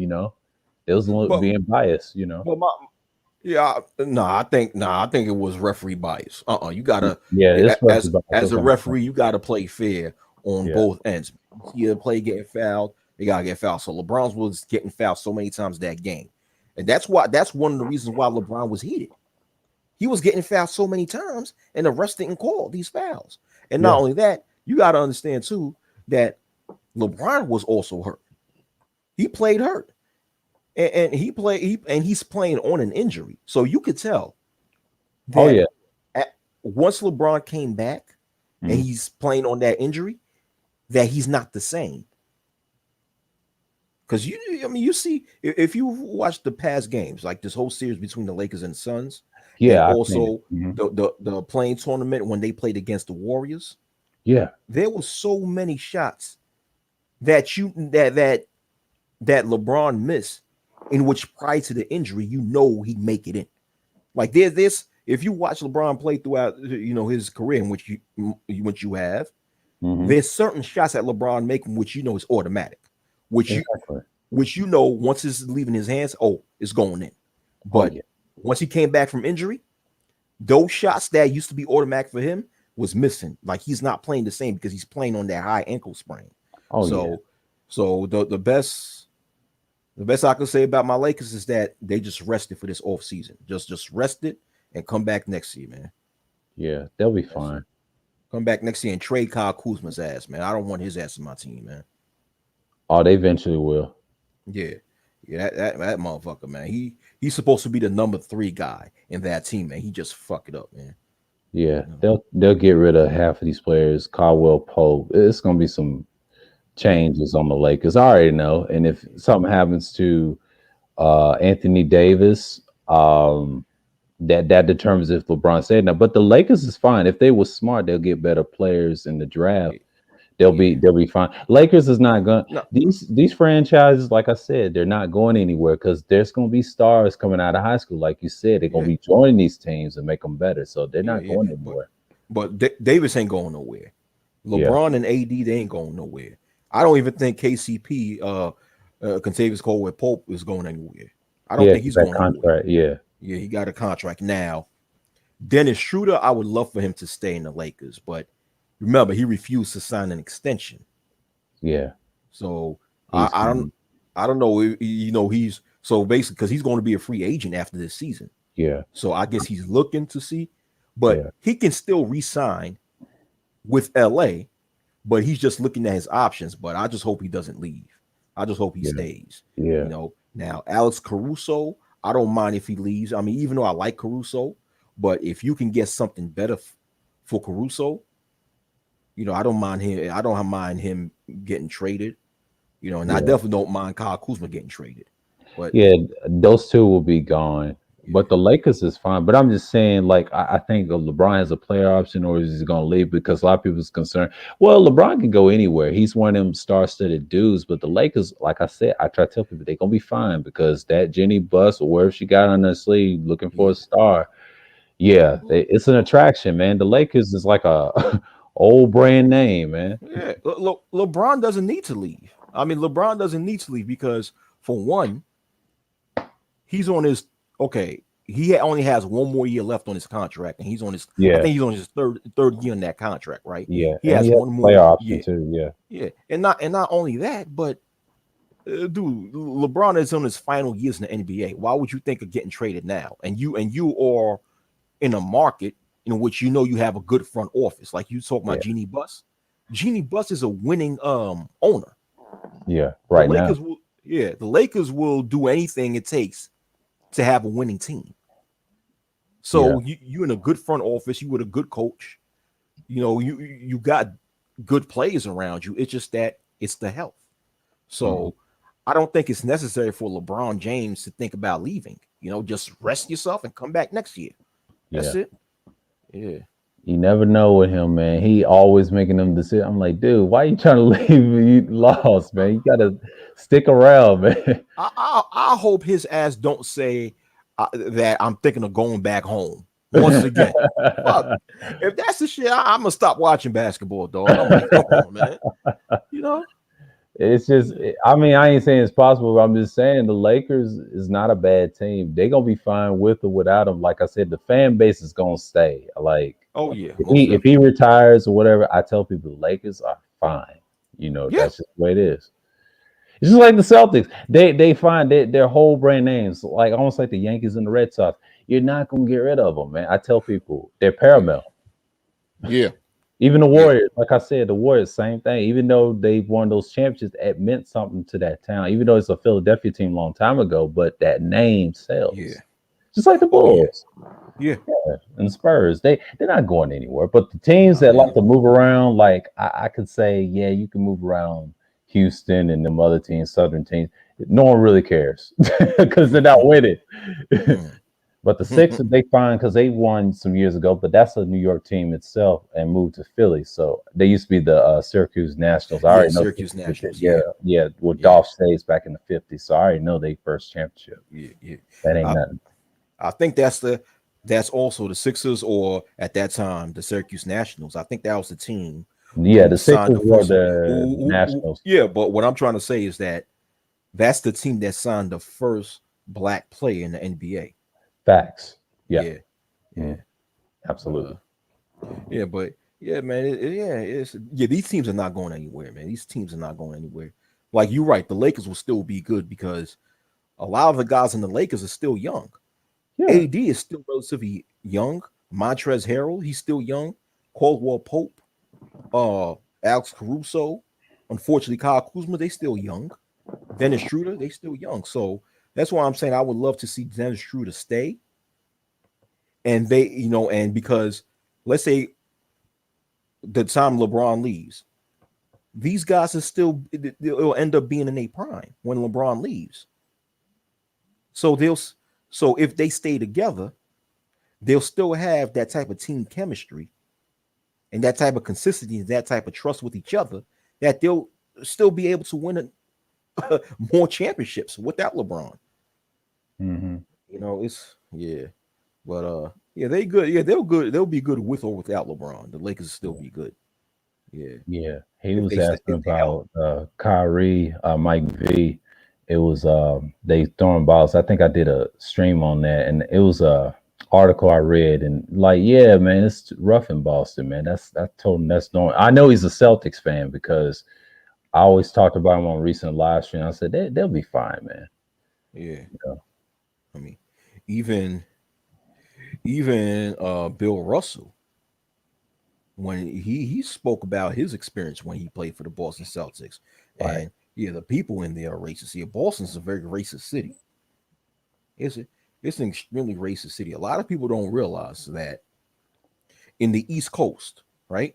You go anywhere north of central New York State, you're dealing with a bunch of fucking racists. Facts. No different than the rural South. Because we have a rural Northeast. Most of the Northeast is rural. Yeah. So you go to these places where there's little to no black people. Yeah, it's racist, man. It's just like I grew Boston up. I'm sorry. I'm sorry to interrupt. Boston got a lot of black people, but it's still a damn racist city anyway. But go ahead. I'm sorry. Yeah, but I'm saying in Middle Tennessee, where I come from, a small town I mentioned on a self live stream, you have blacks in certain areas and you have Nashville in certain areas, but there's two sides that we lived. When I went to Nashville, my dad says there's the east side, that's the blacks and the projects, and the north side is the hood, the dead end spots. But the white side is the white folks. But the south is kind of mixed. I'll tell you why. You have a lot of Latin people, brown people from coming out west and from Mexico, whatever, or people from El Salvador migrated later. Because it was a black area, but it mixed. It's a mixed neighborhood. So, that's what you got in Nashville. But outside of the counties where I grew up, it's black and white. But see, the first foreigners I saw was Sudanese, a few Chinese, and that was it, and Mexicans. That was it. But when I started living in Georgia, you start seeing different races where you come from, and it's like it's nothing. But the whole middle part of Tennessee is black and white because it is a high racism region. The whole region is like that. Every county, even the racist county, I would say is Macon County, and there's a city called Red Bowling Springs. Red Bowling Springs, Tennessee, has a history of killing runaway slaves. They used to eat them and kill them and all that stuff, and they don't tell you that in history book. Yeah, they used to kill them. They did barbaric stuff. Even a white person told me that was back in the day. Like it was a sundown area. It's changed now because they're trying to integrate it because Greenbrier has gotten better.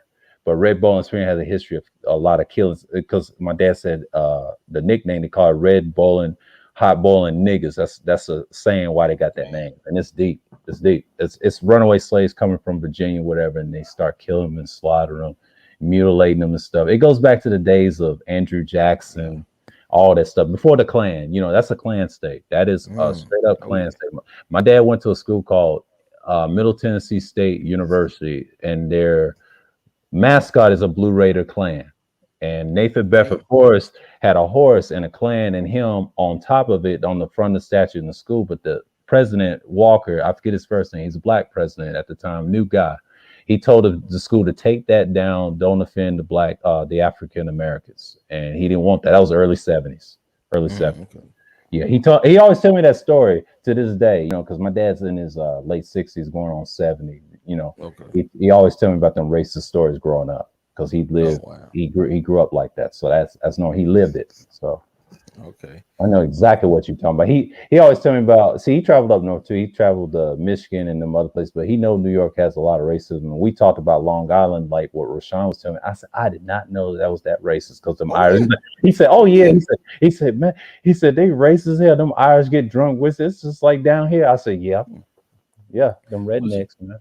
Listen, in certain parts of Long Island, they still have clan meetings. Yeah, like underground clan meetings.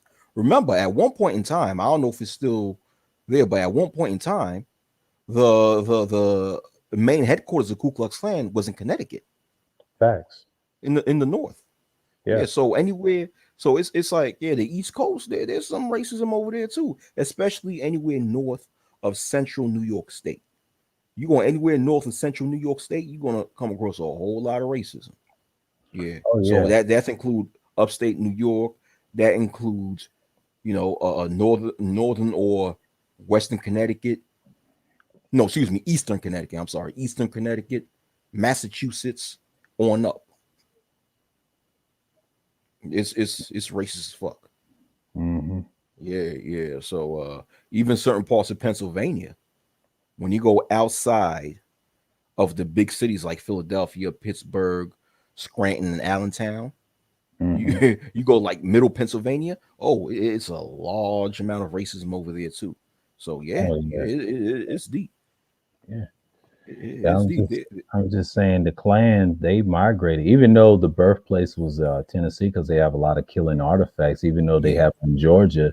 And people ask me, Tennessee is a historical Klan state, but what I love about the history of it, thanks to that Native American teacher I've had, he told me like that was normal. They killed his ancestors, killed some of a certain part of our ancestors over here with the slave trade and all that stuff, the chattel slavery, the American Revolutionary War. That's why I talk about this stuff. Even the ones I seen in certain games and movies talking about the Boston Neck and all that. And I was like, see, they don't talk about stuff in these spaces because that's what really happened.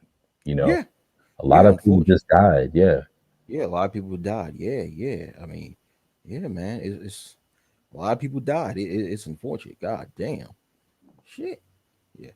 Yo, speaking of sundown towns, because you was talking about Red Boiling Springs, am I correct, in Tennessee? Yeah, Red Boiling Springs. That's in Macon County. Yeah, that's a rough day. Having a history of being sundown town. At one point in time, up until even the early 1990s, certain parts of New York City was a sundown town. Now it's not like that anymore, but there's this part in Queens. There's a section of Queens called Howard Beach. It's called Howard Beach. At one Mhm. point, I consider to be a sundown town because there was instances, especially this big incident in the 1980s where this Jamaican immigrant, I forgot his name, but in broad daylight, he was going to a Western Union to cash his check because he was a construction worker. And when he got out, there was some Caucasians chasing after him, and they end up killing him. And the thing is that a lot of elders told me about Howard Beach, how back during the 70s, 80s, even up until the early 1990s, that if you were a so-called black person, you knew not to walk to Howard Beach because the people that lived there at that time, now it's more integrated now you got a lot more so-called blacks, so-called Latinos living there, but back in that time, the early 90s, 1980s, 1970s, it's possible for you to get killed and your body would disappear Yeah. if you was a so-called black person walking Howard Beach, Queens. So even up until the early 1990s, New York City had sundown towns. In New York City, the city that everyone considers to be a melting pot. Yeah. Yeah, exactly. The Bunker TV. Bunker. Yeah, he's from New York. Yeah. Yeah. Howard Beach. Yeah. Howard Beach. Yeah. That's how Red Bowling Springs is. It's in Macon County. My dad always told me about that place. But I'm tell you on the sports level, when I learned about about the racism, there's this guy named Day One Manning. I was a teammate of mine freshman year. He said, when you are a black player, they expect us to do great against mixed teams and all black schools, right? Beat them, right? But if you don't win any of those games, that's because any sport, they kick you off and take your scholarship, transfer you to another school or another team so they can want you. You have to be a black player to do that. And that was the racism. I didn't understand that part. Like if they lose a game, and I shook my head, but that's part of their culture. Now it's being changed. I don't know if it's changed now, but if it is, the culture's changed because of recent elections and things like that. But that county always had that sundown history. They're scarred by that. They're trying to integrate it, and it's not looking good, man. I've heard those stories all my life growing up. That's why I left Tennessee back in '07. I live in Georgia. It's very diverse now. You hardly ever see any rednecks in the sticks. They in other parts of the counties moving out and trying. And I try to tell them, just go to Tennessee. There's certain parts you can stay. They said they taking everything. I said, well, they gonna take it anyway. They don't care. Yeah. Did you leave Tennessee on your own, or did your family? Just leave family, Tennessee? When I was 19, I was young at the time, and I'll never forget it. We all wanted a big change, and I got some family down in Georgia, and I got some in New York. My dad said he had his father's cousin or brother that lived in Jamaica, Queens. I did not know that, but see, he knows a lot about the New York area in Brooklyn. Okay. Yeah. And he said, yeah. He told me, but I saw, really? He said, yeah. My cousin went up there. He said, we got some crazy kin folks in Brooklyn, so you know how it is. Oh yeah. Okay. Yeah. See, my family's got on my father's side is like all over, Philly and things like that. But you know how it is. Mm-hmm. So sorry about that. Oh yeah. Oh, okay. He used to run with the Bunker talking about Far Rockaway. Yeah, Far Rockaway is, that's a crazy ass section of Queens. Far Rock. Mm-hmm. Yeah, he used to run with white boys from Far Rock. Okay. Yeah, Far Rock is not far from Howard Beach. Yeah. Howard Beach, Far Rockaway, Brooklyn, especially East New York, Brooklyn, because Howard Beach is like although Howard Beach is a section of Queens, but it's right on the Queens and Brooklyn border. So once you leave Howard Beach on the western end, once you leave Howard Beach on the western end, you in Brooklyn, in the East New York section of Brooklyn. Which to me, I always found that ironic because me hearing all these stories of Howard Beach being a sundown town, but right next to Howard Beach will be East New York, Brooklyn, which is a predominantly Black and Latino neighborhood. Mm-hmm. So you was a sundown town next to a Black neighborhood. And let me tell you something, when it was in 2016, when Donald Trump was running for president, I'm telling you, that side of Howard Beach, You had so many people with the Trump flags, with the Make America Great Again bumper stickers. They was wearing the MAGA hats, the MAGA t-shirts in Howard Beach. Yeah. Damn. Howard Beach, they was loving Trump. Yeah. He said, my old reserve base, Phil Tilden, is Far Rock away. Okay. And then he said, Okay, Fort Tilden. Yeah, I know about Fort Tilden. We call Far Rock, Queens, Brooklyn. Yeah. Oh, Rashawn told me at one time there was one county. One time we had a conversation on this panel, or no, I think it was on his panel, and he told me that Queens and Brooklyn was one county. I forget the name. It starts with an A, and it escapes me. But we talked about that. Rashawn Benton, he told me about it. Queens and Brooklyn was one county. Oh, okay. Yeah, one time I forget the history of it, and I said, "Oh, okay," because he's from Long Island. He broke it down to me. I said, "Oh, okay." I did not know that, Yeah. Because trying to tell me about the islands of, there was like in one county, because New York had some changes. I said, "Yeah, population and all that. Yeah, every state goes through that, territory and." Oh, okay. Yeah. Oh, I never knew there was one county. Oh, okay. It was another county. I think there was one, but they changed it. But you know how states do in the U.S. They always make changes. Yeah. Oh, okay. Oh, well, I never knew that there was one county. I did know that. He was giving me the York history City. of New York. Yeah, he was giving me history of New York. Yeah, I did know that in New York City, especially in the Brooklyn, Queens, the Bronx area, it was all rural. It was all farmland at one point in time. So it was a point in time in when it came to New York City that Manhattan was the only part of the city that was urbanized. Everywhere else, the surrounding boroughs was just all farmland. But then, as time passed and the population got bigger, people wanted to move out and they urbanized the other boroughs over time. Yeah. Oh yeah, the Jamaica Bay. Yeah, Jamaica Bay. That's south of the airport. That's south of JFK Airport, Jamaica Bay. Yeah. Yeah, Jamaica Bay. That becomes the Henry Hudson Waterway. Yeah. Yeah. Yeah, Far Rockaway. Yeah, the thing with Far Rockaway is that there's two sides of Far Rockaway. There's a very nice part of Far Rockaway, and there's a very rough part of Far Rockaway. Yeah. The nice part is when you have all these upscale condominiums where a lot of the upscale so-called Jews are living and they live in nice, but then you have the other section, which is the hood. And let me tell you, it's rough over there.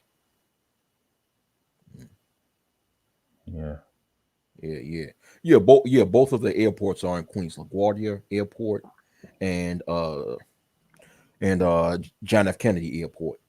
Both airports named after politicians. Of course, JFK is named after the president, and LaGuardia Airport is named after New York's 99th mayor, Fiorello H. LaGuardia, who this guy, I'm surprised a lot of people in New York or a lot of people in American history don't remember, forgot about this guy, because this guy just openly whooped the mafia's ass in New York, and he crushed a lot of the corruption that was going on in New York City.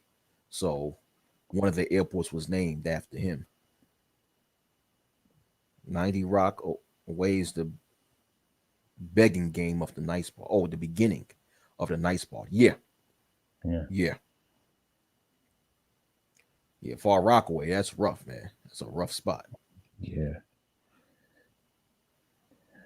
Well, I mean, that's just. I mean, New York, it's got a lot of changes. I know the gentrification of Harlem too. It ain't even the same anymore, because Harlem used to be that rough too. But it has a history. I mean, we had it, but I don't know what happened to Harlem, man. Harlem. You know what's so funny? Yeah. It's only one section of Harlem that's really gentrified. The whole entire Harlem have not been gentrified. That's what I'm saying. Yeah, especially when it comes to the east side of Harlem. The east side of Harlem is still largely so-called Black and Latino. The west side of Harlem is what's in the heart of Harlem. 125th Street, west of 125th Street. that area have been gentrified. You know, the part of Harlem, New York, that's attract a lot of tourists. That's the tourist side of Harlem. That's been gentrified. But a lot of parts of Harlem haven't been gentrified yet. And people, and I don't get it twisted. Gentrification is alive in New York City. It have been alive for over a decade. But the thing is, when I hear people that who are not from New York City, who talks about the gentrification in New York, no offense, but the way they describe it, they try to make it seem as if every single so-called black community is gentrified, and that's not true. There's a lot of parts in New York City that's still highly black, and that to me would never be gentrified, because you have a lot of black homeowners in New York City who are not willing to sell their homes. Yeah, I noticed that. Yeah. The parts of New York City that has been gentrified was largely due to the fact that a lot of people that lived in those areas did not own the property in the areas. They was renting. So it was the landlords who raised the rent to an astronomically high price, to the point of the fact that the blacks that was living there at one point in time couldn't afford it. Thus, they moved out. You know, when it comes to Bedford-Stuyvesant, certain parts of Bedford-Stuyvesant, Harlem, and other parts of Brooklyn and Manhattan and parts of the Bronx, those areas that was affected by gentrification was a high rental area. But the parts of New York City that have a high level of home ownership amongst blacks, they're still not gentrified. Yeah, it's still highly black. Yeah. You said the west side of Harlem is gentrified. They've always said the east side is still the same, you know. Yeah, the east side of Harlem still, when that's not the case. It's still a whole lot of neighborhoods in New York City that's highly black, and that continues to be highly black even past the gentrification era of New York City. Like there are a lot of people don't know, in New York City, there are upper and upscale black communities in New York City. I'm talking about upscale black communities where they look like fucking big ass mansions and shit, the houses. So there's sections of New York City, black sections, where James Brown used to own a home, Jackie Robinson, a lot of legendary jazz musicians. I think what's this guy's name? What's this musician? Lenny Kravitz. Yeah. Lenny Kravitz and his daughter Zoe Kravitz. They own property. They own property in this certain black upscale parts of Queens. Yeah, it's in Queens. Yeah. Yeah, so and it's highly black, and that area will never be gentrified, because you just have so-called blacks who are homeowners with too much money that they'll never sell their property. Yeah. Oh yeah, Redfern. He's talking about the projects and stuff. Yeah. Wavecrest, Hammer Houses. Those are the projects in Far Rockaway, Queens. Yeah. Redfern. Oh, Redfern is rough. And even Edgemere. I think Redfern and Edgemere historically have been like rivals. Yeah. It's like if you was from Edgemere houses and you went to Redfern houses and vice versa, it'll be a damn shootout. Yeah. Beach Channel. Okay. I heard of Beach Channel, and there's a high school there, Beach Channel High School. Yeah. Mott Avenue. Yeah. Those are rough ass places. Yeah, they don't even exist anymore. I've heard those names before in New York. Y'all's projects. Y'all have names for them. And they got they exist. Yeah, Redfern and Edgemere still exist. These projects that he's naming, they still exist.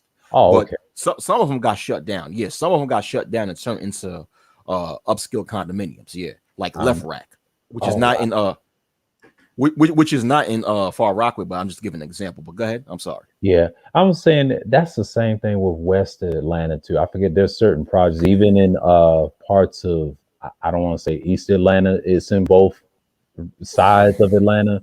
Like they took the homes and they gentrified them like neighborhoods and houses, right? And then the white folks moved in, and a lot of people say, "Oh, they taking over." Well, you know, when the black folks, like the same thing with the rent and stuff, and push them further down south outside of Atlanta, you know. And I think Ramil talked about it.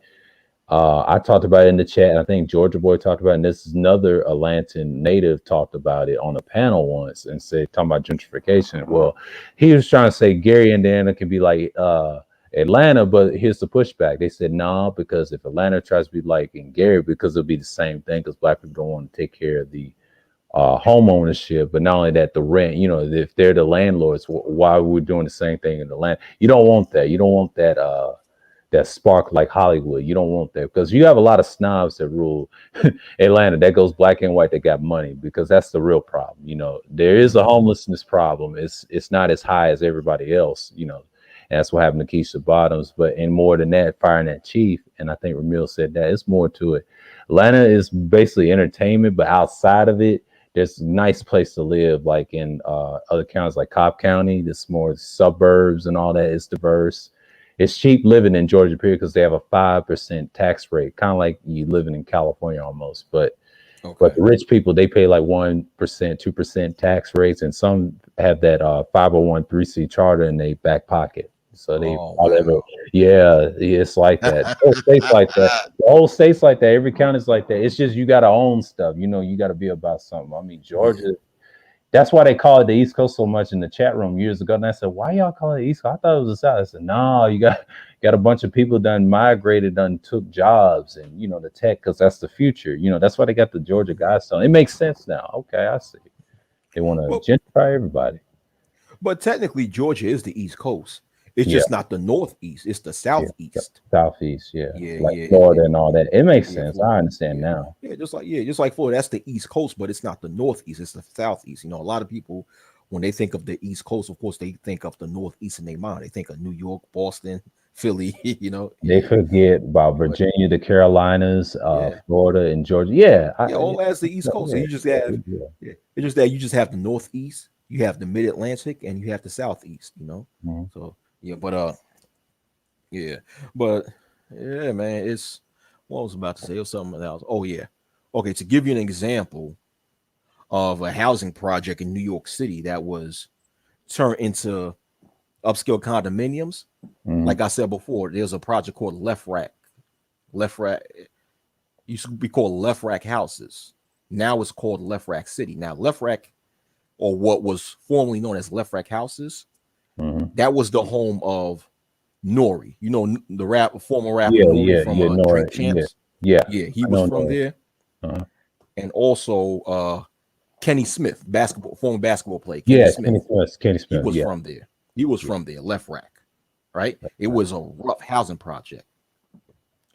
But the city sold it to a real estate developer, and it was turned into a high-rise condominium. They kicked all the Section 8 people out. It turned to a high-rise condominium. Man, you go in there now, man, it's like a different area. Now, from the outside, the buildings still look the same.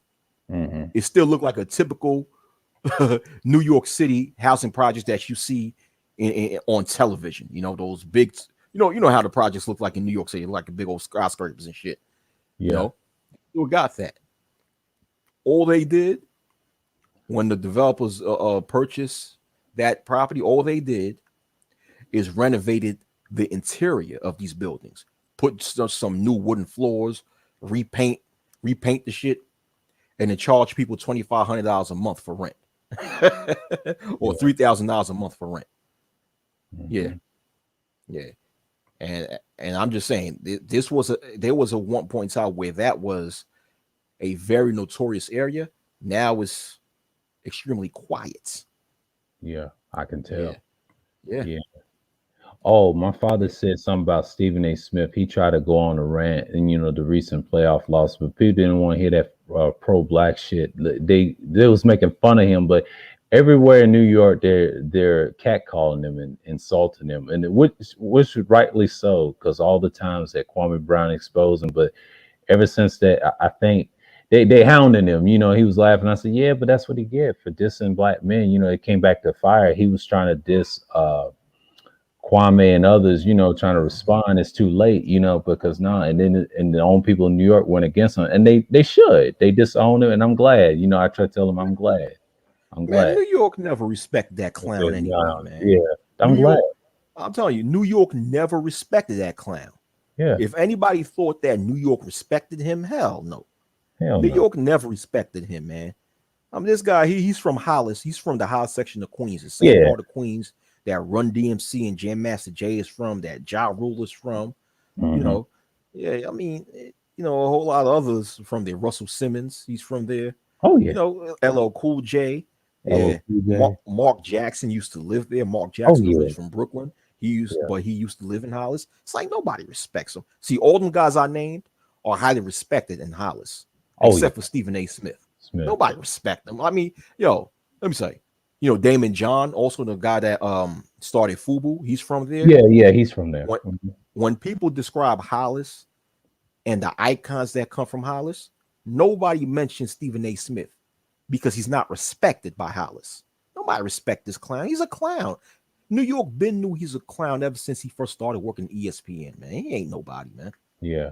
You know, like to me, I think Stephen A. Smith is even afraid to go and visit his old neighborhood because he'll be smacked the hell up, man. Nobody respects his ass. Yeah. But I'm saying like the nice part of New York, everybody's clowning, even the white folks. And I'm laughing because I try to tell my dad they should diss him. Yes, New York, because New York don't want to be represented by no clown like Stephen A. Smith, no matter what color, but they clowned him. And it's funny. I'm glad the white folks is doing it because black but people New York is. Yeah. But even then, the whole city of New York never respected him, even the Caucasians. Yeah. Nobody, listen, Stephen A. Smith never had respect in New York City. He never did. He never did. It's just, you know, the only people that respect Stephen A. Smith are the ones who religiously watch ESPN Mhm. and they let ESPN think for themselves instead of them having thinking for their own self and analyzing sports with their own brain. Mm-hmm. Those are the people that you know worship Stephen A. Smith. Most people don't in New York never liked him. They knew he's a clown. Yeah. And I'm glad they picking on him online because that's good. That's hurting their brand. He did some type of video, and I said, Dad, they needed to. Because that dude is a disgrace and trying to represent New York. You can't represent the. I don't care if you're a Knicks fan and then you fan of other teams. You ruined Allen Iverson's career with that journalism, man. Yeah, exactly. Yeah, he's a clown. I remember that video that he did when he tried to get back at Kwame Brown, and now Boyce Watkins, right? I still got that clown on my Facebook. Right. Oh wow. Boyce Watkins, he shared that video because remember Kwame Brown got at Boyce Watkins, and you got he shared that video, and a lot of people responded by poking fun of Boyce. So that's weak. Yeah. Yeah. So yeah, man. I mean, yeah. What the things with Kwame Brown is that. Things with Kwame Brown is a lot of people on YouTube make videos about him for the same reason why they make videos about Kevin Samuels and also Tommy Sotomayor. It's just that they're clout chasing. Yeah. They want fame. So what they figured to do is put Kwame Brown's name in the title of their video, even tag Kwame Brown's name in the title, his YouTube page in the title of their videos. Put Kwame Brown's face as as the avatar to their video. Thus, it's going to get a lot of people to want to watch it. Yeah, that's it. And to me, like I said, that's some bitch ass shit. You know, Kwame Brown have became the new Kevin Samuels on YouTube. Yeah, in which anybody would just make a video about him in order to increase video views, and that's it. Yeah, and that's some bitch ass shit. Because my dad was talking about that earlier at lunch, and he talked about both of them. He said what they're both doing is they're solution oriented with the community, and people are siding with them because they never heard this stuff. And I told them the history of the Manosphere and the groups. He said, "Really, y'all told?" Yeah, they got it from us from years. Even in your generation, we said the same stuff about feminism. They talked about when my dad was young and he's seen this growing up. He's an older boomer, and we had a long talk about that. And I said, yeah, Kevin Samuels nothing but an image guy, but here's the thing. he got it from Angry Man and BGS. I told him about them, and they around your generation, and they've been saying this shit. It's barbershop talk basically, but he's tailor made in a suit.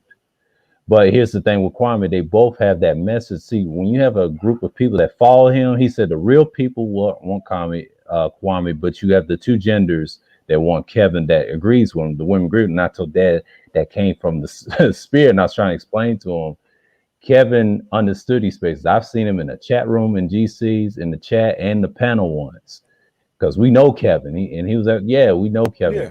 I know he lives in Atlanta. He still lives in Atlanta. The reason does. him and Kwame and they on the internet, and the reason why they don't go on TV because mainstream media will try to Me Too him, but it's gonna backfire. B just said it best. He was gonna get that exposure, and then he warned Kevin like that message is hot lava. It's just like what Kuda said on his panel when I was on his panel. He said that's hot lava for white folks, white feminists, and they don't like us saying it because we're so strong. With see, black people.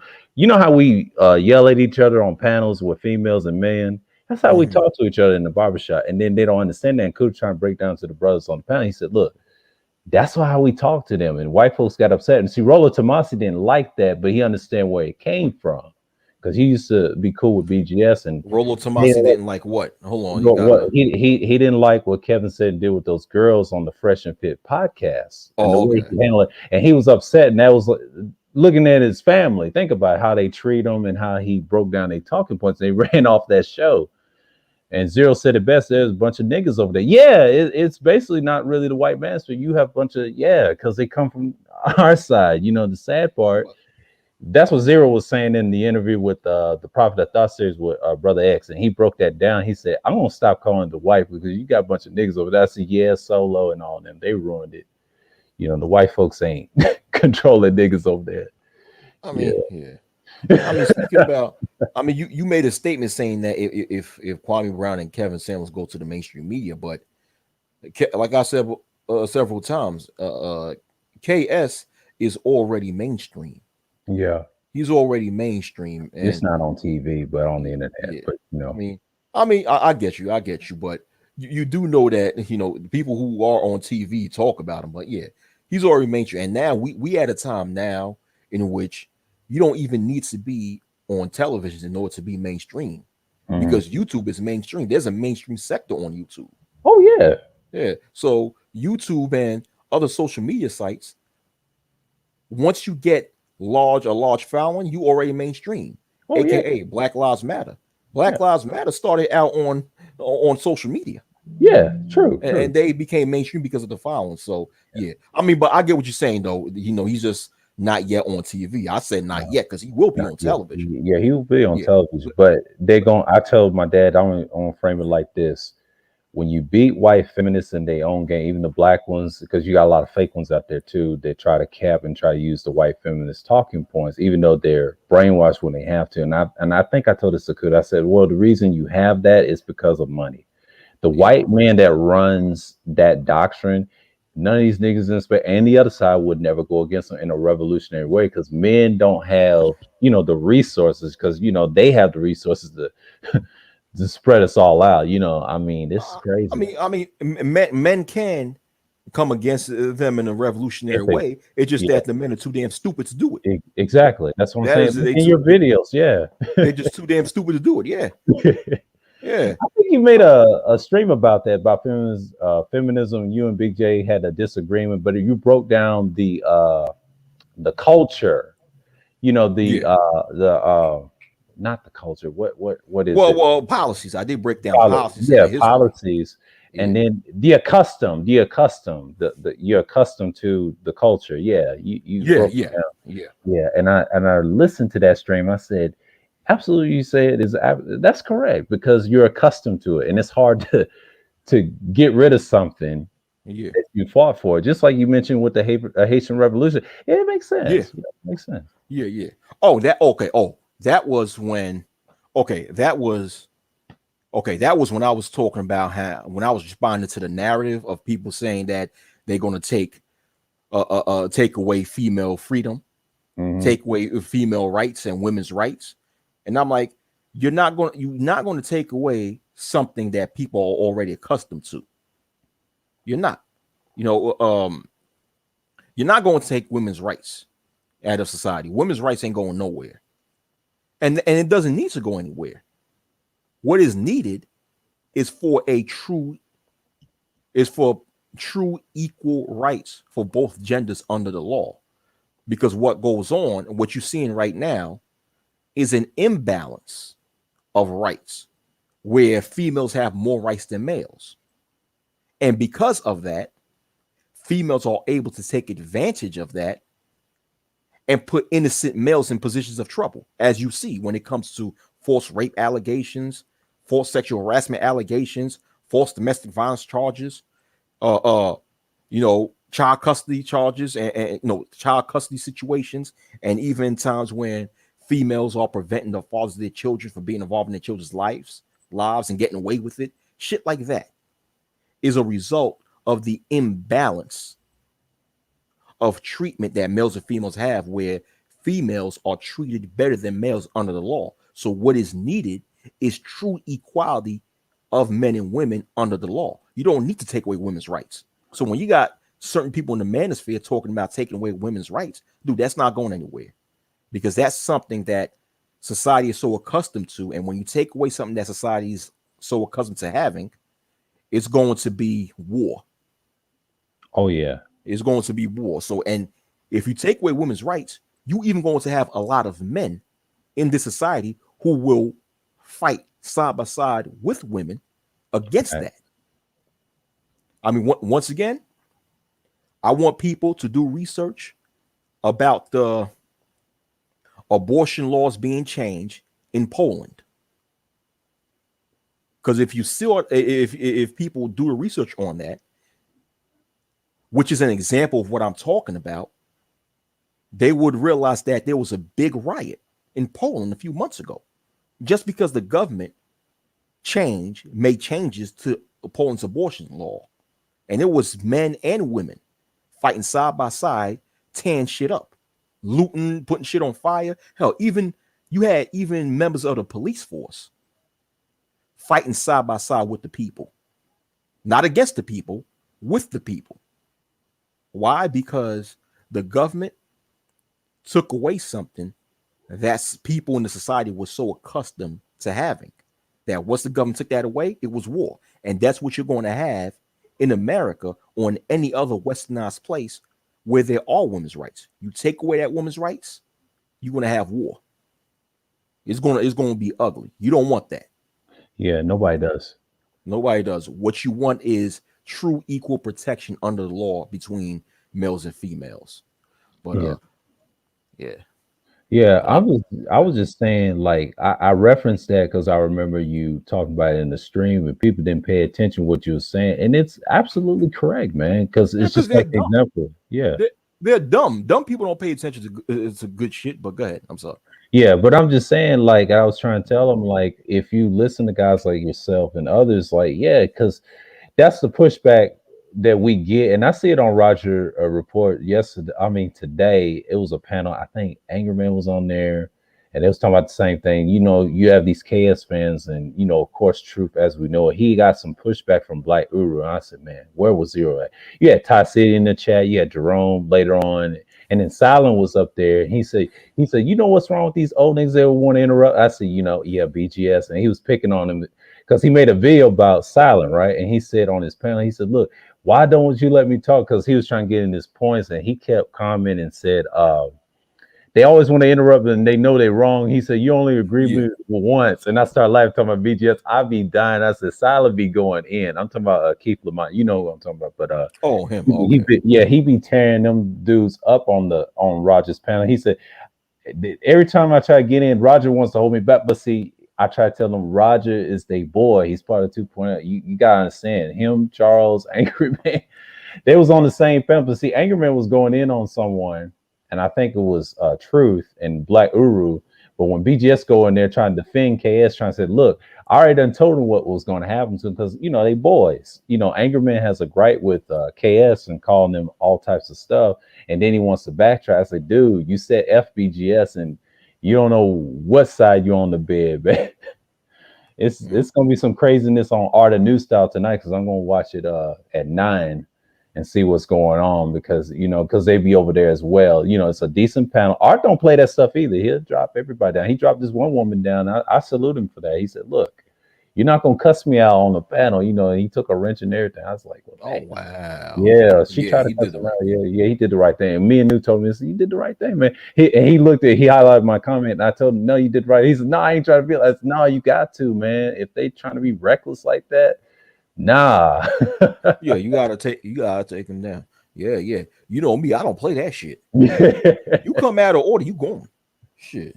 Yeah. But I was gonna say something in reference towards Kevin Samuels. Mhm. To go back to the Kevin Samuels topic, because you were stating how, correct me if I'm wrong, how if he goes on television, he's going to face a lot of pushback from Caucasian feminists. Yeah, and black ones a little bit, and the white men. But see, the white man will probably protect him because of the suit thing. That's the only issue. See, and that's where I'm going. That's where I'm going at. A lot of times in the mainstream media, right? Mm-hmm. The mainstream media want to publicize both ends of an argument. Mm-hmm. And Kevin Samuels represents that other side of the gender argument that can be accepted on television, because like I said before, Kevin Samuels, he's very polished with his style. Is very polished to the point of fact that it's acceptable on mainstream media. And he serves as the other side of the argument. It's just like how the mainstream media, they have a conservative side to an argument and a liberal side to an argument. Yeah. And Right. they both get exposure. Kevin Samuels is just that when it comes to the topic of dating. I won't say gender politics, but I'll just say dating, right? Kevin Samuels, he's that side of he represents that men's side that is accepted by mainstream media. While you also have a woman's side. So mainstream media, to a degree, want to televise both sides. It's all come down to how you're going to articulate yourself. Because when it comes to the men's side of the dating argument, of course, the mainstream media is not going to broadcast or allow any male to come and represent that male side. They're going to need a guy like Kevin Samuels, because what that does with Kevin Samuels is just causes more controversy, and controversy sells in entertainment. You get what I'm saying? Yeah, I get what you're saying. Controversy sells. I mean, why do you think he's making the amount of ratings that he makes anyway? Because he's considered as controversial now. Even though he's polished, he's still considered as controversial. You know what I'm saying? He still considered as controversial. That's part of the reason why he got the amount of views that he had. There's other reasons why he got the views too, because like I said, his style is polished. Yeah. And when you have, he's that type that could bring in the other side of the argument, but he knows how to be politically correct about it. Yeah. It's kind of like, I can say he's I don't want to say tailor-made, but that's what it is. And I was trying to tell my father he's tailor-made. The reason he can get away with it is the way he dresses. And I use the Anger Man example today. If Anger Man was saying the stuff, they have the same talking points, they would not mess with him, because they'll be so scared and be like, who's all this cussing them real loud and such and such. Exactly. They don't want all that. They want you to stay calm and finesse. Docile. They don't want you to be, and I think Truth like was Kevin saying Samuels. it. Yeah, like Truth, as we know, was trying to tell these boys like Black Guru, and see AM understand what he was going with. And then BGS said the same thing too, and they agreed, and they said, look, they already know what they want. They don't want nobody violent and revolutionary. And I was trying to tell my dad, anytime a black man looks rugged and revolutionary, he's a threat. He's a cancer. Yeah, he's a threat. And I try telling this about toxic masculinity they like to throw out. That's both of them gonna say that. You got to take that criticism, And also, like you said, you was saying that also another way that Kevin Samuels can get away with what he get away with is the way because he wears a suit. And also let's keep it real. Now, I'm agreeing with the suit thing. Yes, the way he dresses too is accepted and looks good on TV. And also, well, I say looks good on TV but okay, I'll just say this: the mainstream media likes the way he dresses with that Fact. tight shit. Yeah, With that tight shit. That's what I agree mean by with- that. I agree with that. They like that tight shit, and also look at his demeanor. Hmm. He is calm. He is very calm. He is very docile, but he's also is very feminine in his demeanor. Yeah. Therefore, and you know that the mainstream media love to put these types of black males on TV. Oh hell yeah. I'm not going to say that Kevin Samuels is a homosexual because I don't know, nor do I care if he's a homosexual. I'm not talking about his. I'm not talking about, exactly. I'm not talking about his sexual orientation. I'm saying his demeanor comes off as feminine. Yeah. And the mainstream media love to put these types of black males on television. Yeah. I mean, look at a lot of shows where they have black people. You're always going to see some sort of a type of black male that has that same flair as Kevin Samuels. Mm-hmm. So yes, it's a lot of things. It's like you said, the fact that he always wears a suit, that he's calm, he's docile, and he also has a feminine demeanor. All that the television likes. Let me see. And like I said before, you take all that me and you just agreed on, and also, like I said, Kevin Samuels also presents another side to the dating argument, but he's more polished with that other side. So he has all the good ingredients that the television likes. Yeah. Dick Thug said, I'm just gonna go off the limb and say that we in this space don't know what masculine and feminine mean. Let me see. Okay, break it down, Dick Thug. Go ahead. He's a subscriber. But I'm showing you this Ty City right quick. He said the new manosphere. He said no, none of these groups. If you watch I think part 1 and part 2, he broke it down why Kevin don't mess with those groups. That's what they want. They don't want groups messing up because the women's coming in. And he broke it down very simple, like he did with the men in the bed. That's what they want. And then the way Oh, go ahead. I'm sorry. Go ahead. But the way he breaks it down, he likes to air people out, but he's not dumb because that's what mainstream media wants. And they all understand, like you're saying, it's that's what you got to play for in corporate. He said the same thing. Like he made recent stream about Kwame and all that stuff. That was his criticism. He said, yeah, I'm going to do a part 2. He may lose subscribers, but you gained some. But shouts out to him though. But I'm just saying what he's saying, the same thing you're saying is that's pretty normal because you can't get away with certain words. Like, if a woman got you and you say it because men don't say certain things, but that's what brothers is trying to check. They said, look, we ain't gonna be a part of that. But even Third World Columbia was tripping about that. He said, yeah, but you gotta understand Kevin is that guy they want instead of Kwame. See, Kwame is all right. He's all right, but he's on the internet. But if he gets big, he's gonna have a few people to back him. He's got the people on his side. That's why he's lucky. Yeah. Yeah, Kevin. Yeah, I mean, Kwame Brown. He's basically he's basically the nigga that the television don't want to see. Yeah, that's basically what it is. Yeah. And I told my dad he's fine. He's got his own money just like Kevin. They can't be controlled by the white man, but Kevin knows how to get away with certain stuff. He's just being very careful, just like BJ's and all them. They're very careful. And I told this to Absalom Pianka with the Sapio video. He's very esoteric. Anytime you watch his streams and then be in the chat, he's very careful what he's about to say. He ain't trying to get removed. You know how people do. Yeah, because they're careful. Even when I go on Kuda's panels, then they had, I think, what's her name? Beach. I think she's a Mason or Freemason. And she's careful. And I had to stop her from exposing the Jesuits, right, that run the plane along with the other side. Mm-hmm. You got to be careful, man, because they can come at your channel and put you on the list like they did us. And we said that shit, man. I was like, well, damn, got my phone tapped. I didn't think that was real. Shit. Yeah. But that happened to me, though. And I try to tell her, you got to be careful. You on their side because they're going to look at you. They're going to have you killed like the mob, man. Yeah. Hold on. She's a female? Mm-hmm. And she's a Mason? She's black from Alabama. Yeah, she be on Kudos panels every once in a while, but I think her But name is OJ Beach with it. But hold on. she talks about that stuff.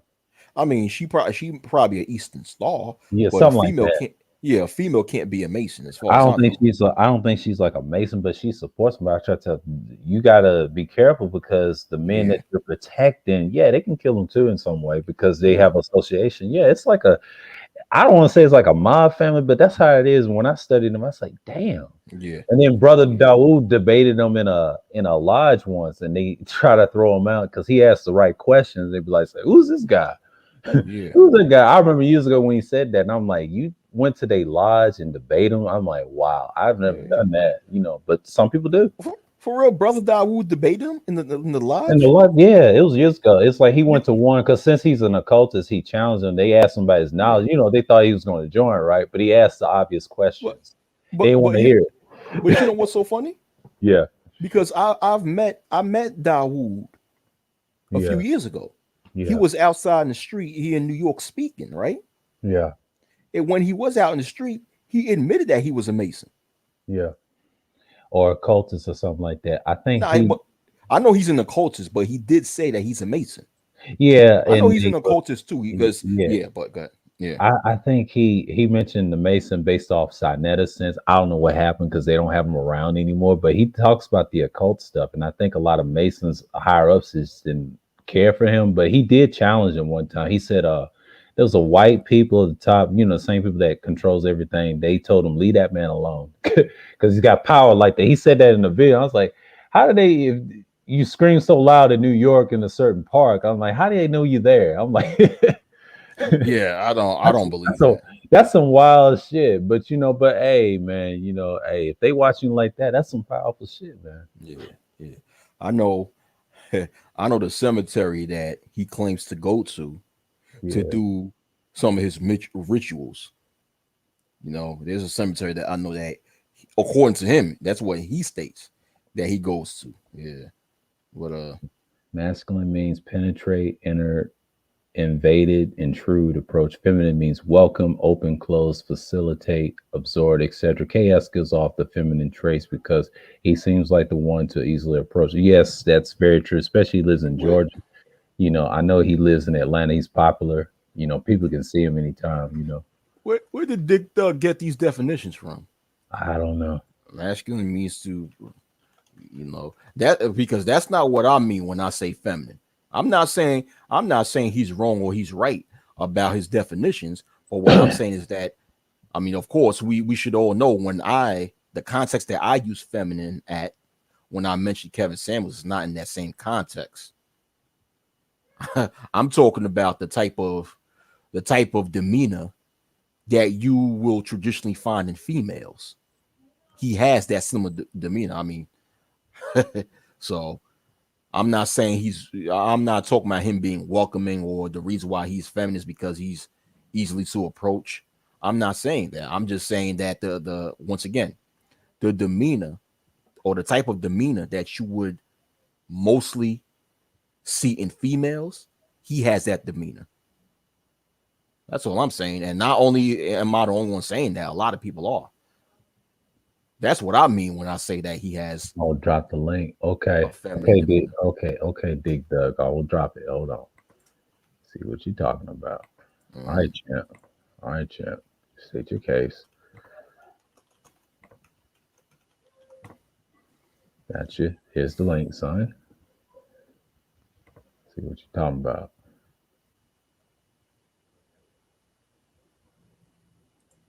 Here you go. There's the link. Yeah, go ahead. Come on up. I want to hear. I'm interested in hearing what you mean. Pull him up for a minute.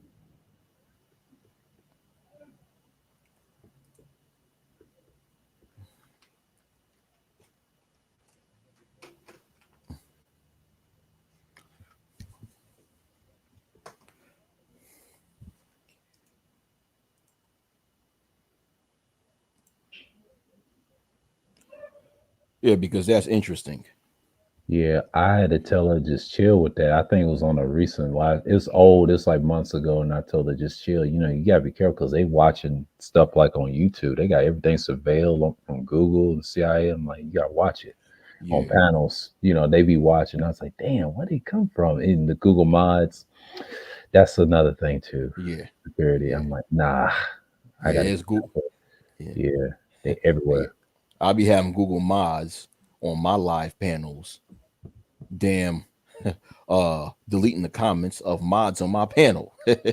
Yeah, Yeah, that happened to Mike V a couple of times when he was commenting on one of my live streams. yeah. I remember. I remember. Yeah, I remember. yeah. And I've had some funny stuff happen to me Yeah. that lets me know that certain people are watching me. I remember in the past. I don't know if you remember okay, of course you remember the old YouTube layouts. Yeah, I remember. The Oh, old layout.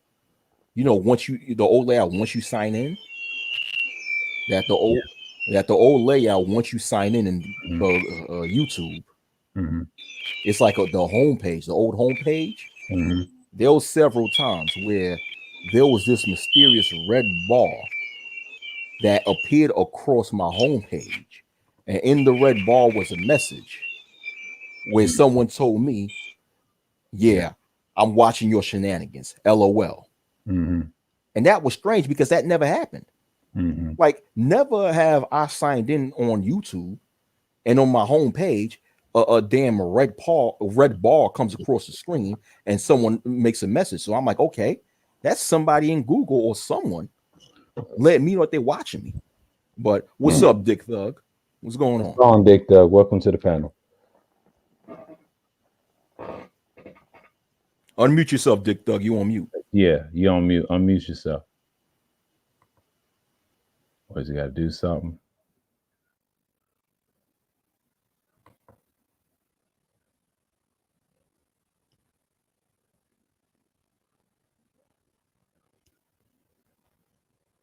Yeah.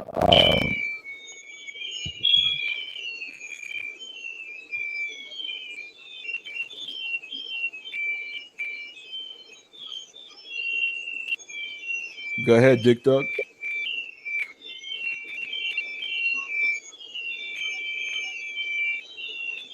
I just hear some ringing. I don't hear nothing. Neither. You there? Yo, Dick Thug, I think you have to leave and come back. Yeah, Yeah. you got. Yeah, he has to leave and come back because Yeah. something. You see what he said in backstage, right? In Yeah. private chat. Let me see. Yeah. Stream is slow for some reason. Oh.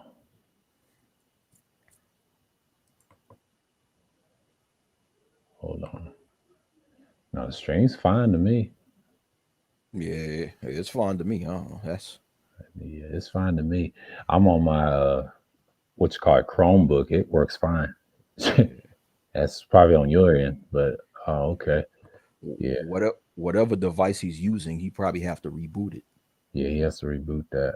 and then come back. Yeah. See, I had a Wi-Fi issue with Absalom Pionke on that video I watched, and then I had to come back in and fix it. And that's my first time happened to me on the live stream, but I'm glad StreamYard let me back in. So, Oh, okay. yeah.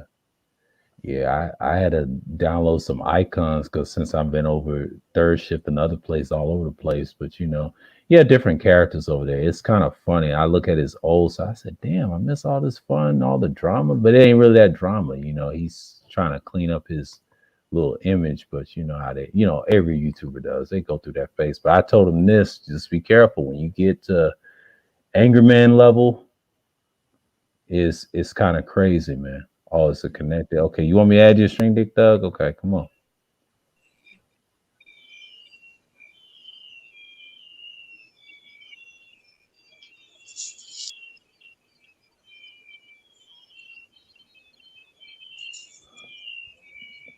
I'm gonna put the question up. Hold on. He said masculine means penetrate, enter, innovated, intruded, approach. Feminine means welcome, open, close, facilitate, absorb, etc. KS gives off a feminine traits because he seems like the one to easily approach. That's your question to Wacky. Oh, that was not a question. That was not a question. He was just breaking down. Oh, okay. It's a breakdown to Wacky. He Okay. was breaking down. My question to him is, where did he get that definition from?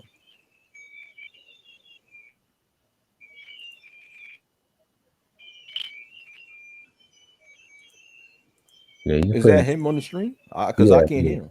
yeah, you can put it in the private chat, man. I can read it in the private.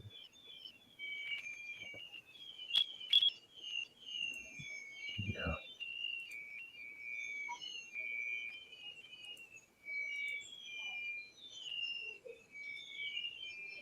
I can't hear him. Can you hear him, Sir with Yahoo? Yeah, I can hear the noise, you know. Yeah, I could hear the noise. Yeah. Just trying to see if he went off. Yeah. I think his name is Digital Thug, I guess. Yeah. Well, that's the first time any of these people that we see in chats, they come on these links, but they never do it on over at Kudas and all the big names. I've noticed that for some reason. I mean, 1G's, he does over Kudas, but the rest of them, they don't do that. I've noticed that. I mean, you see all the names that we see all the time over Mills, whatever, or Big J's or Aunties. We see them, right? Right. But I said that's the first time I've seen Dick Dug come on the panel, you know, because that's interesting. Right. Oh, you couldn't hear anybody. Oh, okay. So, yes, something wrong with your device, sir. That's okay. You did a good job, man. I appreciate you coming up, man. But man, he said you did a good job. Just no, I'm just saying, like, you don't usually see guys like him come on panels like that because they usually be in the chat, you know, be chatterboxing. It's just like it's weird though, because we go up on panels. Now people don't notice, like Blaze and them, they use Zoom, they go on panels, but the rest of them, like I'm talking about the whole chat that typing, they don't do that. That's odd because they're gonna invent a feature that see if you're gonna come up or participate, and Kuda say, yeah, you can get some nice headphones. I said I ain't trying to say microphones. I'm working on my damn stuff because he's gonna have a music joint. I think it's this week when him and Dusty and Rashawn making beats together. You know, I'm gonna be curious about that string. I don't see what they going on, but I ain't gonna be on the panel like that. Let me see.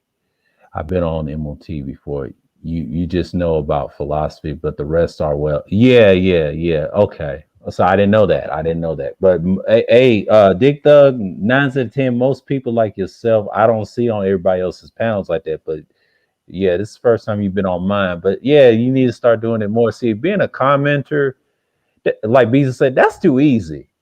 But when you get on panels and learn something and get subscribers that way or sharing their stuff, that's what I've learned too. My shit went up, and I say, yeah, it makes sense. I mean, to me, I don't even think there's a difference. Yeah. You know, I don't care if someone is commenting or is on or appears on the panel, because at the end of the day, what matters is what somebody's actually saying. That's what matters to me. Yeah, that's what matters. That's I care about the actual talking point that someone is making, whether they're typing on the chat or if they appear on the panel and speak verbally. See, me, you know, I come on panels because I prefer speaking verbally, because to me it's easier to say to get your message out verbally than to type it, because you spend less time getting your point across when you're just speaking. You know? I agree with that. I'm the same way, but because see, when you type and you know you're like a content creator, see 9 out of 10 people say, why you get on Kudos panel? Well, if he has a certain topic, it don't have to be women, but we talk about this the feminism thing that he want to break down. Well, you got to be dread carefully because you got one of these channels trying to blow up like Ramil's. You have to dread topics and try to steer away. You have different people, different viewpoints, right? And then we be debating, because I think I got in a few debates with him on philosophy a few times and things. And then he talked about BGS being the older. Yeah, well, see, with him, if you look at the Roger Report, they praise him more than Angry Man. Angry Man's second. And O'Shea don't be over there because they know who Roger is. They got their own thing. Of course, Obsidian, I can't stand him, but he just a whole nother book. He's over at BRs. And what did DS1 call him? Bernie Povich. Yeah, Yeah, that's brain COVID. Yeah, they can't stand dude, man, because they love drama and stuff. Because we already know what time it is. Mhm. But when you get on panels, you learn a lot about people by their actions, their motives, and I think Zero fall back from trolling. I think what did Padot said? He said he privates his video. Well, Zero don't want that drama like what happened with the split and all that. You know, he don't want to be blamed for it. See, Zero likes to troll. I understand his game. I understand his angle, and then I think you told me you had a disagreement about something about the what you call it, the alpha thing, and I'm like, yeah, that's typical Zero. You know, he did the same thing over Mills with the laws and the prostitution thing. I'm like, Yeah. okay, I've had a disagreement with Zero concerning a few things. I had a disagreement with him concerning my last disagreement with Zero was concerning the genocide that happened in Rwanda in yeah, '94. that's the one, yeah. Yeah, because he tried to make a parallel, but then make the statement that the genocide in Rwanda started over females. Mm-hmm. Over, because he according to what he was saying, he said females from one ethnic group in Rwanda found males from another ethnic group attractive, so they ran to and mated with the males of another ethnic group, and then a civil war or a genocide broke out. I told Zero, nah, that's not what happened. I mean, it's so easy to research the history of the genocide in Rwanda. That's not what happened. What happened with the genocide is pure political. Had nothing to do with no females, man. Really, what really started the genocide in Rwanda was the assassination of the former president of Rwanda, and the former president belonged to an ethnic group called the Hutus, and the Hutu people, the people who are of Hutu ethnicity in Rwanda, blamed a rebel group that mostly consisted of people from another ethnic group called the Tutsis. So they say that rebel group, they blame that rebel group for the assassination of the president at that time. So as a result, the Hutus got fired up and they killed a lot of the Tutsis. But even before the assassination of the former Rwandan president, the two ethnic groups in Rwanda always had tension between each other. Because, and I told you this on a prior live stream, Sir Yahoo, Mm-hmm. when Rwanda was colonized by the Belgians, Yeah. what the Belgians did, they did a divide and conquer. They did a divide and conquer strategy between the Hutus and the Tutsis, in which the Belgians put the Tutsis in a position of economic power. They gave them more advantages in society. Meanwhile, the Hutu people, or those of a Hutu ethnicity, Mm-hmm. was like on the lower end of the social economic scale in Rwanda. And even after Rwanda became an independent country, it was still tension between the two ethnic groups, because still, to a degree, the Tutsi ethnic group still had more advantages than the Hutu ethnic group to a degree. So they always had tension between each other. And the tension broke out into all-out war once the former president of Rwanda, which was a Hutu, got assassinated. So it was like, so basically what I'm trying to say is that what happened in the 1994 genocide in Rwanda was like a closed bottle of soda being shaken. And if you shake it, once you open the cap, what happens? The damn soda goes all out. Yeah. That's basically what happened. Uh-huh. It had nothing to do with females from one ethnic group chasing males of another ethnic group, so then males of the other ethnic group didn't get no pussy. It had nothing to do with that. So that was my disagreement with Zero. Typical Zero. Yeah, he always do that, and he tries to bait you into trolling. I mean, that's why I learned from him. He does that on Ramil sometimes, and I tell people, no, sometimes he does it for attention, and then he just comes in there. What's the saying? I go in there dumb, but he ain't no fool. He knows exactly what he's doing. Right. He knows exactly what he's doing. He'll bait you into a debate. That's You what he know, does. That's yeah, why I'm all for it. I respect him being, I yeah, think, an atheist to say I don't argue with them. He said, I don't do magical conversations. I said, zero. I don't do yeah, yeah, atheist debates. I said the same thing. I can't do that. yeah. I know where you're going to go with it. Yeah. He'll bait you into a debate, but then when you start to make poignant arguments in response to what he would say, he'll interrupt you and stuff like that. And I'm like, come on, man, I didn't get a chance to even finish making my point. Yeah, See, that's what you do. yeah, I don't like when people do that. It's like you cannot legitimately argue another person's point if they was not done making their own point, Mhm. you know. But that's just my thing. I don't got no beef against him, but but if I'm on the panel and someone's saying something that I know is not true, I'm going to speak up. You know how I get down. But Yeah. Chaos okay, is feminist, and his gesture mimic that of a women, which facilitates the biological position of the receiver. That which mimics action of said receiver is deemed as a receiver and therefore feminine. Okay, Dick Doug. Okay. I mean, but okay, but All right. as a receiver, I mean, it depends how you look at it, Yeah. because some may argue that being feminine is being a giver, because femininity also comes with nurturing. So when it comes to nurture, you're not a receiver, you're a giver in Mm, that aspect. So someone can argue Dick Thug's response by saying, well, how about a nurturer? Because a feminine woman is a nurturer. And when you nurture, you're not receiving anything, you're giving, you know?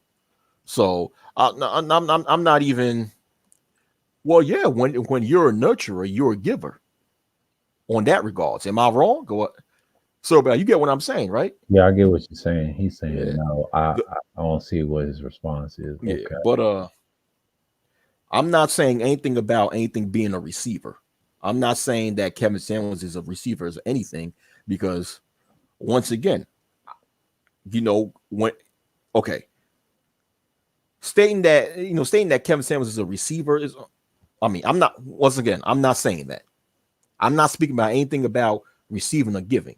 I'm just saying certain mannerisms that Kevin Samuels have is usually attributed, it's known, those same mannerisms is usually known being excuse me, I'm sorry. Usually the mannerisms that Kevin Samuels display are usually displayed by females.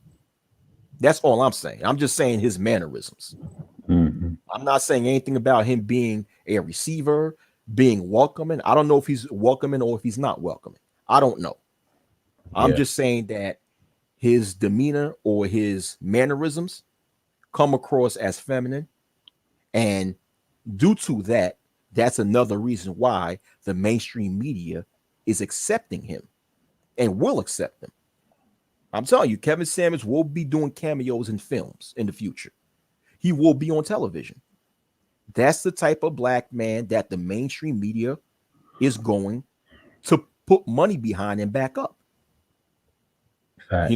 These big time production companies, they will invest money on a guy like Kevin Samuels, and one of the reasons is because he has that feminine mannerisms, or what people may call metrosexual mannerisms, that is highly accepted in Hollywood. Oh yeah. They, they don't respect. They don't want that masculine black man in Hollywood. Yeah, and he's also see he still lives in Atlanta too. He's got houses, but if he gets more houses, he'll get popular. He'll stay here for a while. He can move around, be like Tyler Yeah. Perry overseas. Yeah, Kevin fits right in. He's there. And I tell people he's gonna get 5 million. See, he's gonna get 1 million this month. I think me and Kuda predicted, and I told him he's gonna get more than that. He's gonna get 5 million next year. Now Kwame can get 3 to 4 million if he gets popular because of the internet. And then I predict, what did I predict? I said Ramil will get 10,000 if he keeps doing topics that are way controversial, but not against the, you know, the real grain. I'm talking about the actual Mhm. going against feminism, you know, because I know what Mill's doing. He's clever. And like I said, how you get those type? Well, he's cool with a lot of dudes, not just game dudes and tricks. But if you put it all together, I call him a raider because he got some dirt on him, like Kuda, because they have a pass. You know, they're trying to get a certain level of subscribers. I tell him, well, I told him this, well, Ramil's gonna get more than 10 because I know he's gonna flip one day because I know it's tight. I've seen this type of content creators before. They start out 5,000, right, and he left, right, but he Mhm. came back and getting 6,000. I'm like, how the hell he get that? You know, then he's gonna go up to 7,000. I knew he's gonna get 10,000 or more. See, that type of content he does and tries to pander a little bit, I understand why. He puts them on private, you know, he puts them on private. I think most of them on private, but if it's good, you can share it, you know, because he's one of them dudes. I understand what he's trying to do, even though he's been attacked by AF and they point in the mirror, like you said, yeah, because he's been on there too much. But the main ones Mhm. that following them, they better be careful because AF doesn't care, you know, and it's smart. See, he's more fair than the far right. So you got to be careful with white groups in the manosphere. They can bring you down as well. They put you in that alternative category. See, I already got you. Mhm. That's what people Mhm. are saying. You know, you got to stay away from canardism, what I call it. You know, that's not good. Yeah. Yeah. Yeah. It's like Big J said. I agree. Yeah, you know, the space has been tainted, but hey, that's part of the game. You know, you got to be the bad guy. You know, somebody's got to be the bad guy. Okay, nurturing is welcoming, nesting, housing, facilitating, etc. Like I said, we don't know what feminine is, but he just acts like a woman, not feminine. But just like the alpha beta, it is used in a wrong manner. Yeah, you know, it's been hijacked. I've heard people say it's used in the wrong manner from both spaces and all spaces Uh, because some people they use the term sigma and omega, alpha, beta, and I think Nameless broke it down. He said, and I think BGS broke it down. They said, they're all killers, but here's the thing: they all have their positions in the community, you know. But you have a lot of sigmas running around, not alphas, but alphas like leadership, you know, you like that animal kingdom. You have to lead, you know, to kill what you eat. What they say, that little saying. I said, yeah, that's true. but okay. But Dick Doug, he says that nurturing is welcoming, nesting, housing, facilitating, etc. Like I said, we don't know what feminine is. But on a prior comment, you gave that same definition when it comes to being being feminine means being welcoming and what have you. And basically what I'm saying is that part of being feminine, part of a female being or any part of femininity is being nurturing. And you know, so basically when I said that part of being feminine is being nurturing, even a female, the most feminine female will agree with that. It's like we know what feminine is. I mean, there's a reason why the black manosphere have stated that there's a lack of femininity when it comes to a large portion of our females. I mean, once again, once again, I mean, there's it's no coincidence why people accuse Kevin Samuels of being a homosexual, in which, you know, I'm not saying he is, Yeah. but the reason why people accuse him of that is because of his feminine mannerisms. Once again, when I'm speaking about feminine, I'm speaking about as far behavior as behavior or mannerisms or demeanor. You know, I listen, like I said, when it comes to how Dick Duck defines feminine and masculine, listen, I'm not saying he's right or wrong.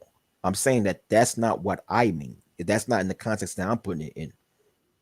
I don't know, Dick Thug. It seems like he thinks I'm debating what he's saying. I'm not debating what he's saying. I'm not saying he's wrong. Neither am I saying that he's right. All I'm saying is that I am not utilizing the term feminine in that context when I discuss the mannerisms of Kevin Samuels. That's all I'm saying.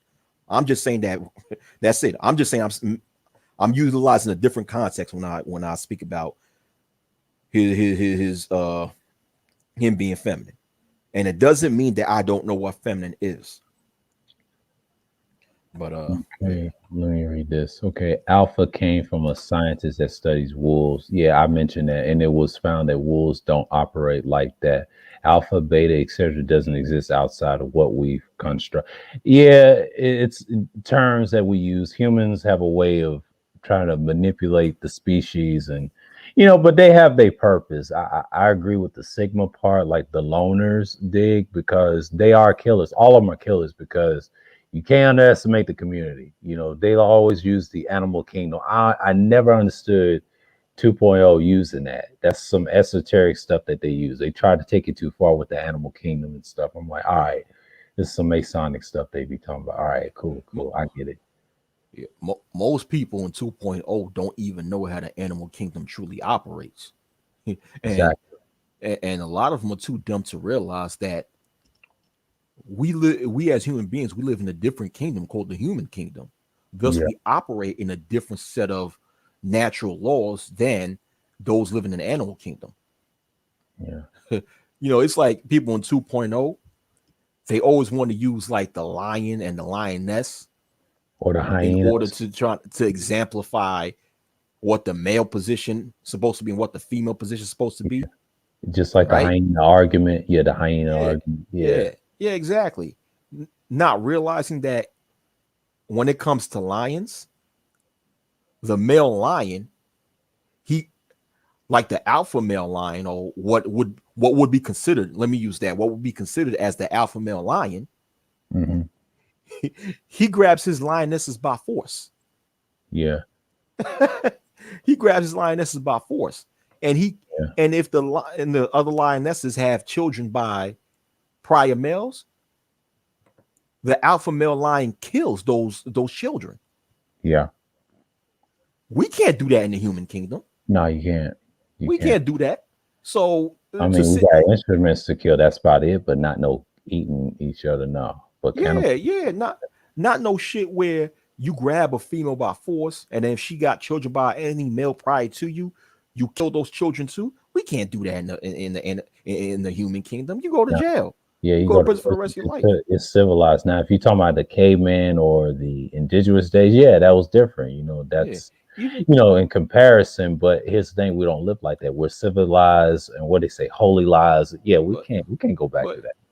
even during the indigenous times, when we Mhm. had indigenous groups, there was a certain set of laws where you couldn't do that shit. Oh Even yeah, during the indigenous times, you couldn't do that shit. certain You know, culture, yeah, you know, yeah, certain cultures. Now, maybe in certain cultures, you could, when there was like a hostile takeover of a certain tribe, you kill yeah, the king and you yeah. kill the prince. But I'm just saying, like on a regular basis, Hmm.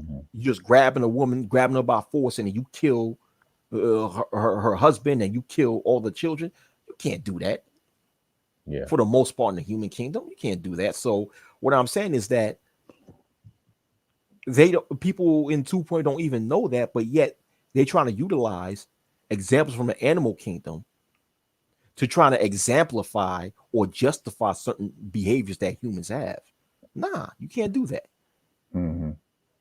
Shit. So I'm just waiting for someone to try to utilize the black widow spider as a way to justify females, some female humans killing their ex-husbands Mm. by trying to make it seem that it's natural or some shit. That's some crazy shit. I understand we like to compare things, places, or persons, or animals, or whatever. I get it, but everybody has a different order. Yeah, it's 16 worlds, like what we say, the definitions. It's a lot of worlds out there. The human world is crazy and dangerous. Yeah, we got laws. We have classism. Yeah, Race is new. Really, it shouldn't exist because you're really taking over people's lives. It's like a conquest, like the Romans, for example. But right. outside of that, we understand you can't live your world like that. That's why you got a lot of fascism in the world. They try to say we're socialist and progressive. No, it's America's way fascist. I see a lot of old Rome.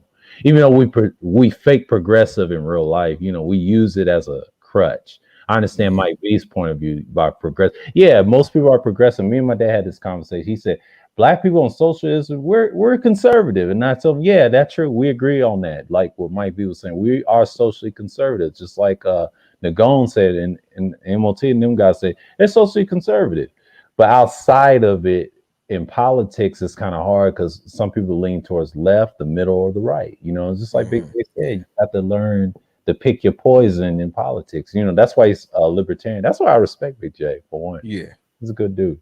yeah, he's a good dude. Yeah, he's very smart also. Yeah. Uh, I hate when they call him stuttering, but that don't mean nothing. At least he's smart. I know the best people that stutter got good degrees. I mean, don't get me yeah, started. I mean, but that's the immaturity of a lot of people in this space. Yeah. You know, when they cannot debunk your talking points, they'll try to poke fun at you, and it's childish. Okay, Yeah. yeah, he stutters, and he stutters. I mean, he doesn't deny. I mean, so what? How does that? How does his speech prove his argument to be wrong or right? You know, Right. I listen to eh, the message. Yeah. yeah. Listen to the message. Listen to the argument. Don't worry about if he stutters or not. Who cares? Yeah. I've studied a lot about animals. I've been having the entomology lab, and there's an actual female fly that penetrates male flies to extract their sperm. And that position, female fly is masculine. Oh Lord. Okay, Dick does. So you study insects and that. Oh, okay, I get what you're saying. Okay, you more into science. Okay. But my thing is this: I just want to know, where are Dick Thug's sources that define masculinity and femininity as penetrating and receiving? But even if that's the case, once again, I'm not utilizing. I'm just going to go back to what I keep saying, because it goes back to what I'm saying because I mentioned Kevin Samuels having a feminine demeanor. When I utilize that, I use the word feminine in a totally different context than you're using it right now. But nonetheless, I'm still interested in knowing that where's your sources when it comes to masculine being the penetrator and feminine meaning one who's getting penetrated or welcoming or opening and closing. I just want to know where your sources at. Yeah. Yeah. Be- yeah. Because in the human world, the term masculine and feminine is correlated with a certain type of behavior. Mm-hmm. Read Jacques Lacan. Read Jacques Lacan. I mean, I mean, provide some facts from Jacques Lacan or from more sources. I mean, what actual real Jack real Lacan. studies? I mean, Let me see. show me an actual definition that actually states that. Let me see. What's his name? Jacques Lacan. Yeah, Okay. Jacques Lacan. Jacques. That's French. I mean, is it an actual fact or is it a theory that Jacques Lacan has displayed? Oh, philosophy. Okay, I know what you're talking about. Okay, Jacques Lacan. Okay. Let me screen share this. Okay, Dick Thug, you done poked my little brain. You little bastard, you. Um, I Google search his ass. All right, he is a French psychoanalyst, psychiatrist who has been called the most controversial psychoanalyst since Freud or something like that. But he died on 1981, Paris, France. Okay, he was born 1901, April 13th. So he is what is he? Aries? Yeah. Oh, he's considered the French Freud. Okay, the French Freud. Well, Sigmund Freud, he had a lot of theories. He had a lot of psychological theories. Mm-hmm. So I just want to know, is Dick Thug stating that that's Jacques Lacan's theory? That's his theory, I believe. Yeah. I don't Okay, if it's his, I don't see the wiki. I mean, Okay. if it's his theory, then fine. But I want to know what proof is there to prove that that's actual fact. Okay. Yeah, he's like a philosopher. Okay. Return of the Freud emphasized renewing intentions. Texas Freud ego psycho. Okay, Melanie Klein. Okay, yeah, it's in the wiki. Foul is in on that. Also, he studied a lot. Yeah, he's into that. Okay, the French guy. The 20th century era. Oh, yeah, I've heard of this guy before. Jacques Lacan. He's French. I knew it was French. Listen to the name. Yeah. Let's see. Does he got sources out here? Internet philosophy, French psychology, the Britannica. Let's look at the Britannica. My God. Poke a hole in my brain, man. Okay. Yeah, he died on the 9th, so he died on the Virgo month. Okay. And he's an Aries. Okay. Yeah, I'm gonna screen share this. Okay. Psychoanalyst, international reputation as the original interpreter of Sigmund Freud's work. Ah, okay. So Sigmund Freud. He wrote Sigmund Freud's work. Okay. That makes sense. Oh, okay. Okay. That makes sense. I've heard of his name. That's a popular name in France.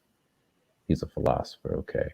Emphasized the primacy of language as a constitutive of unconsciousness, and he tried to introduce the study of language as practice in modern linguistics, philosophy, and poetics. Okay. Yeah. But the thing is, Sir Yahoo, that's theory.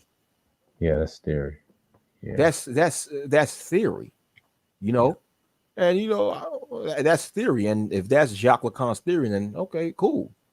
But the thing is, the way Dick Thug was given those definitions of masculinity and femininity was as if it's fact, because he stated that, nobody know what masculine and feminine really is. And then he's going to give the Lacanian definitions of it. But those Lacanian definitions is according to Jacques Lacan's theory. Mm-hmm. You are right. It's a behavior. The behavior stems from the byproduct of women. Not saying you're wrong. It's just the byproduct. Okay. I get what you're saying.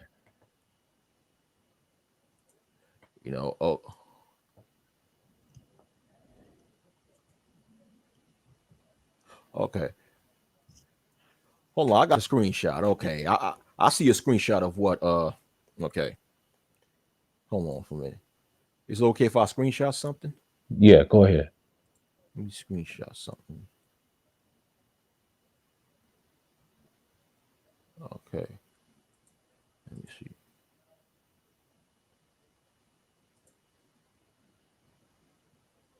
Okay, hold on. Okay, you see my window? Yeah. Okay. Okay, this because I looked this up, Jacques Lacan, feminine, masculine, and this is basically what Dick Thug is talking about according to Jacques Lacan. According to Lacan, masculinity involves the posture or pretense of having the phallus, which is why Dick Thug was talking about masculinity means to enter or to penetrate, while femininity involves the masquerade of being the phallus. Mm-hmm. Okay. Yeah, I just read that in the wiki. Yeah, I read that in the wiki because he knows what he's talking about. So I get it. The most controversial and contested area of Lacanian psychoanalysis involves the conceptualization of feminine sexuality. Lacan's thinking on feminine sexuality is distinguished by two main phases. First, he was concerned to distinguish sexual difference on the basis of the phallus, and here Lacan makes a significant innovation regarding Freudian thinking.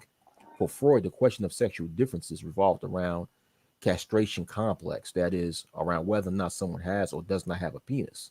Wow. For Lacan, on the other hand, castration is a symbolic process that involves a cutting off, not of one's penis, but of one's jouissance and the recognition of lack.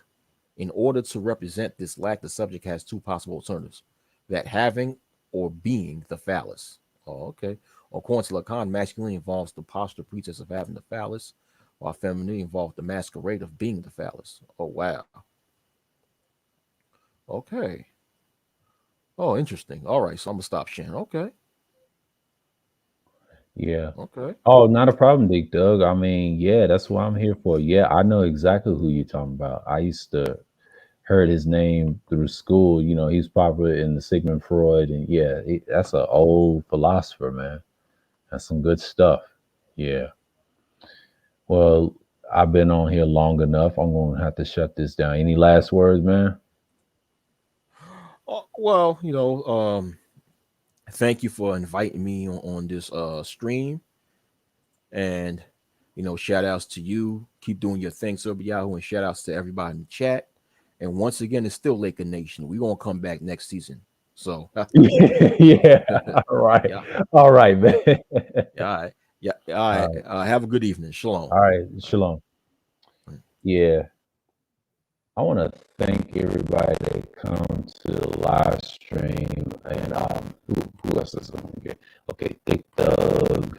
Shouts out to you with the information. Wacky World of O, Bunker TV, CG3, and others. Yeah, ones in the cloud. So with that, I just want to say peace and shalom.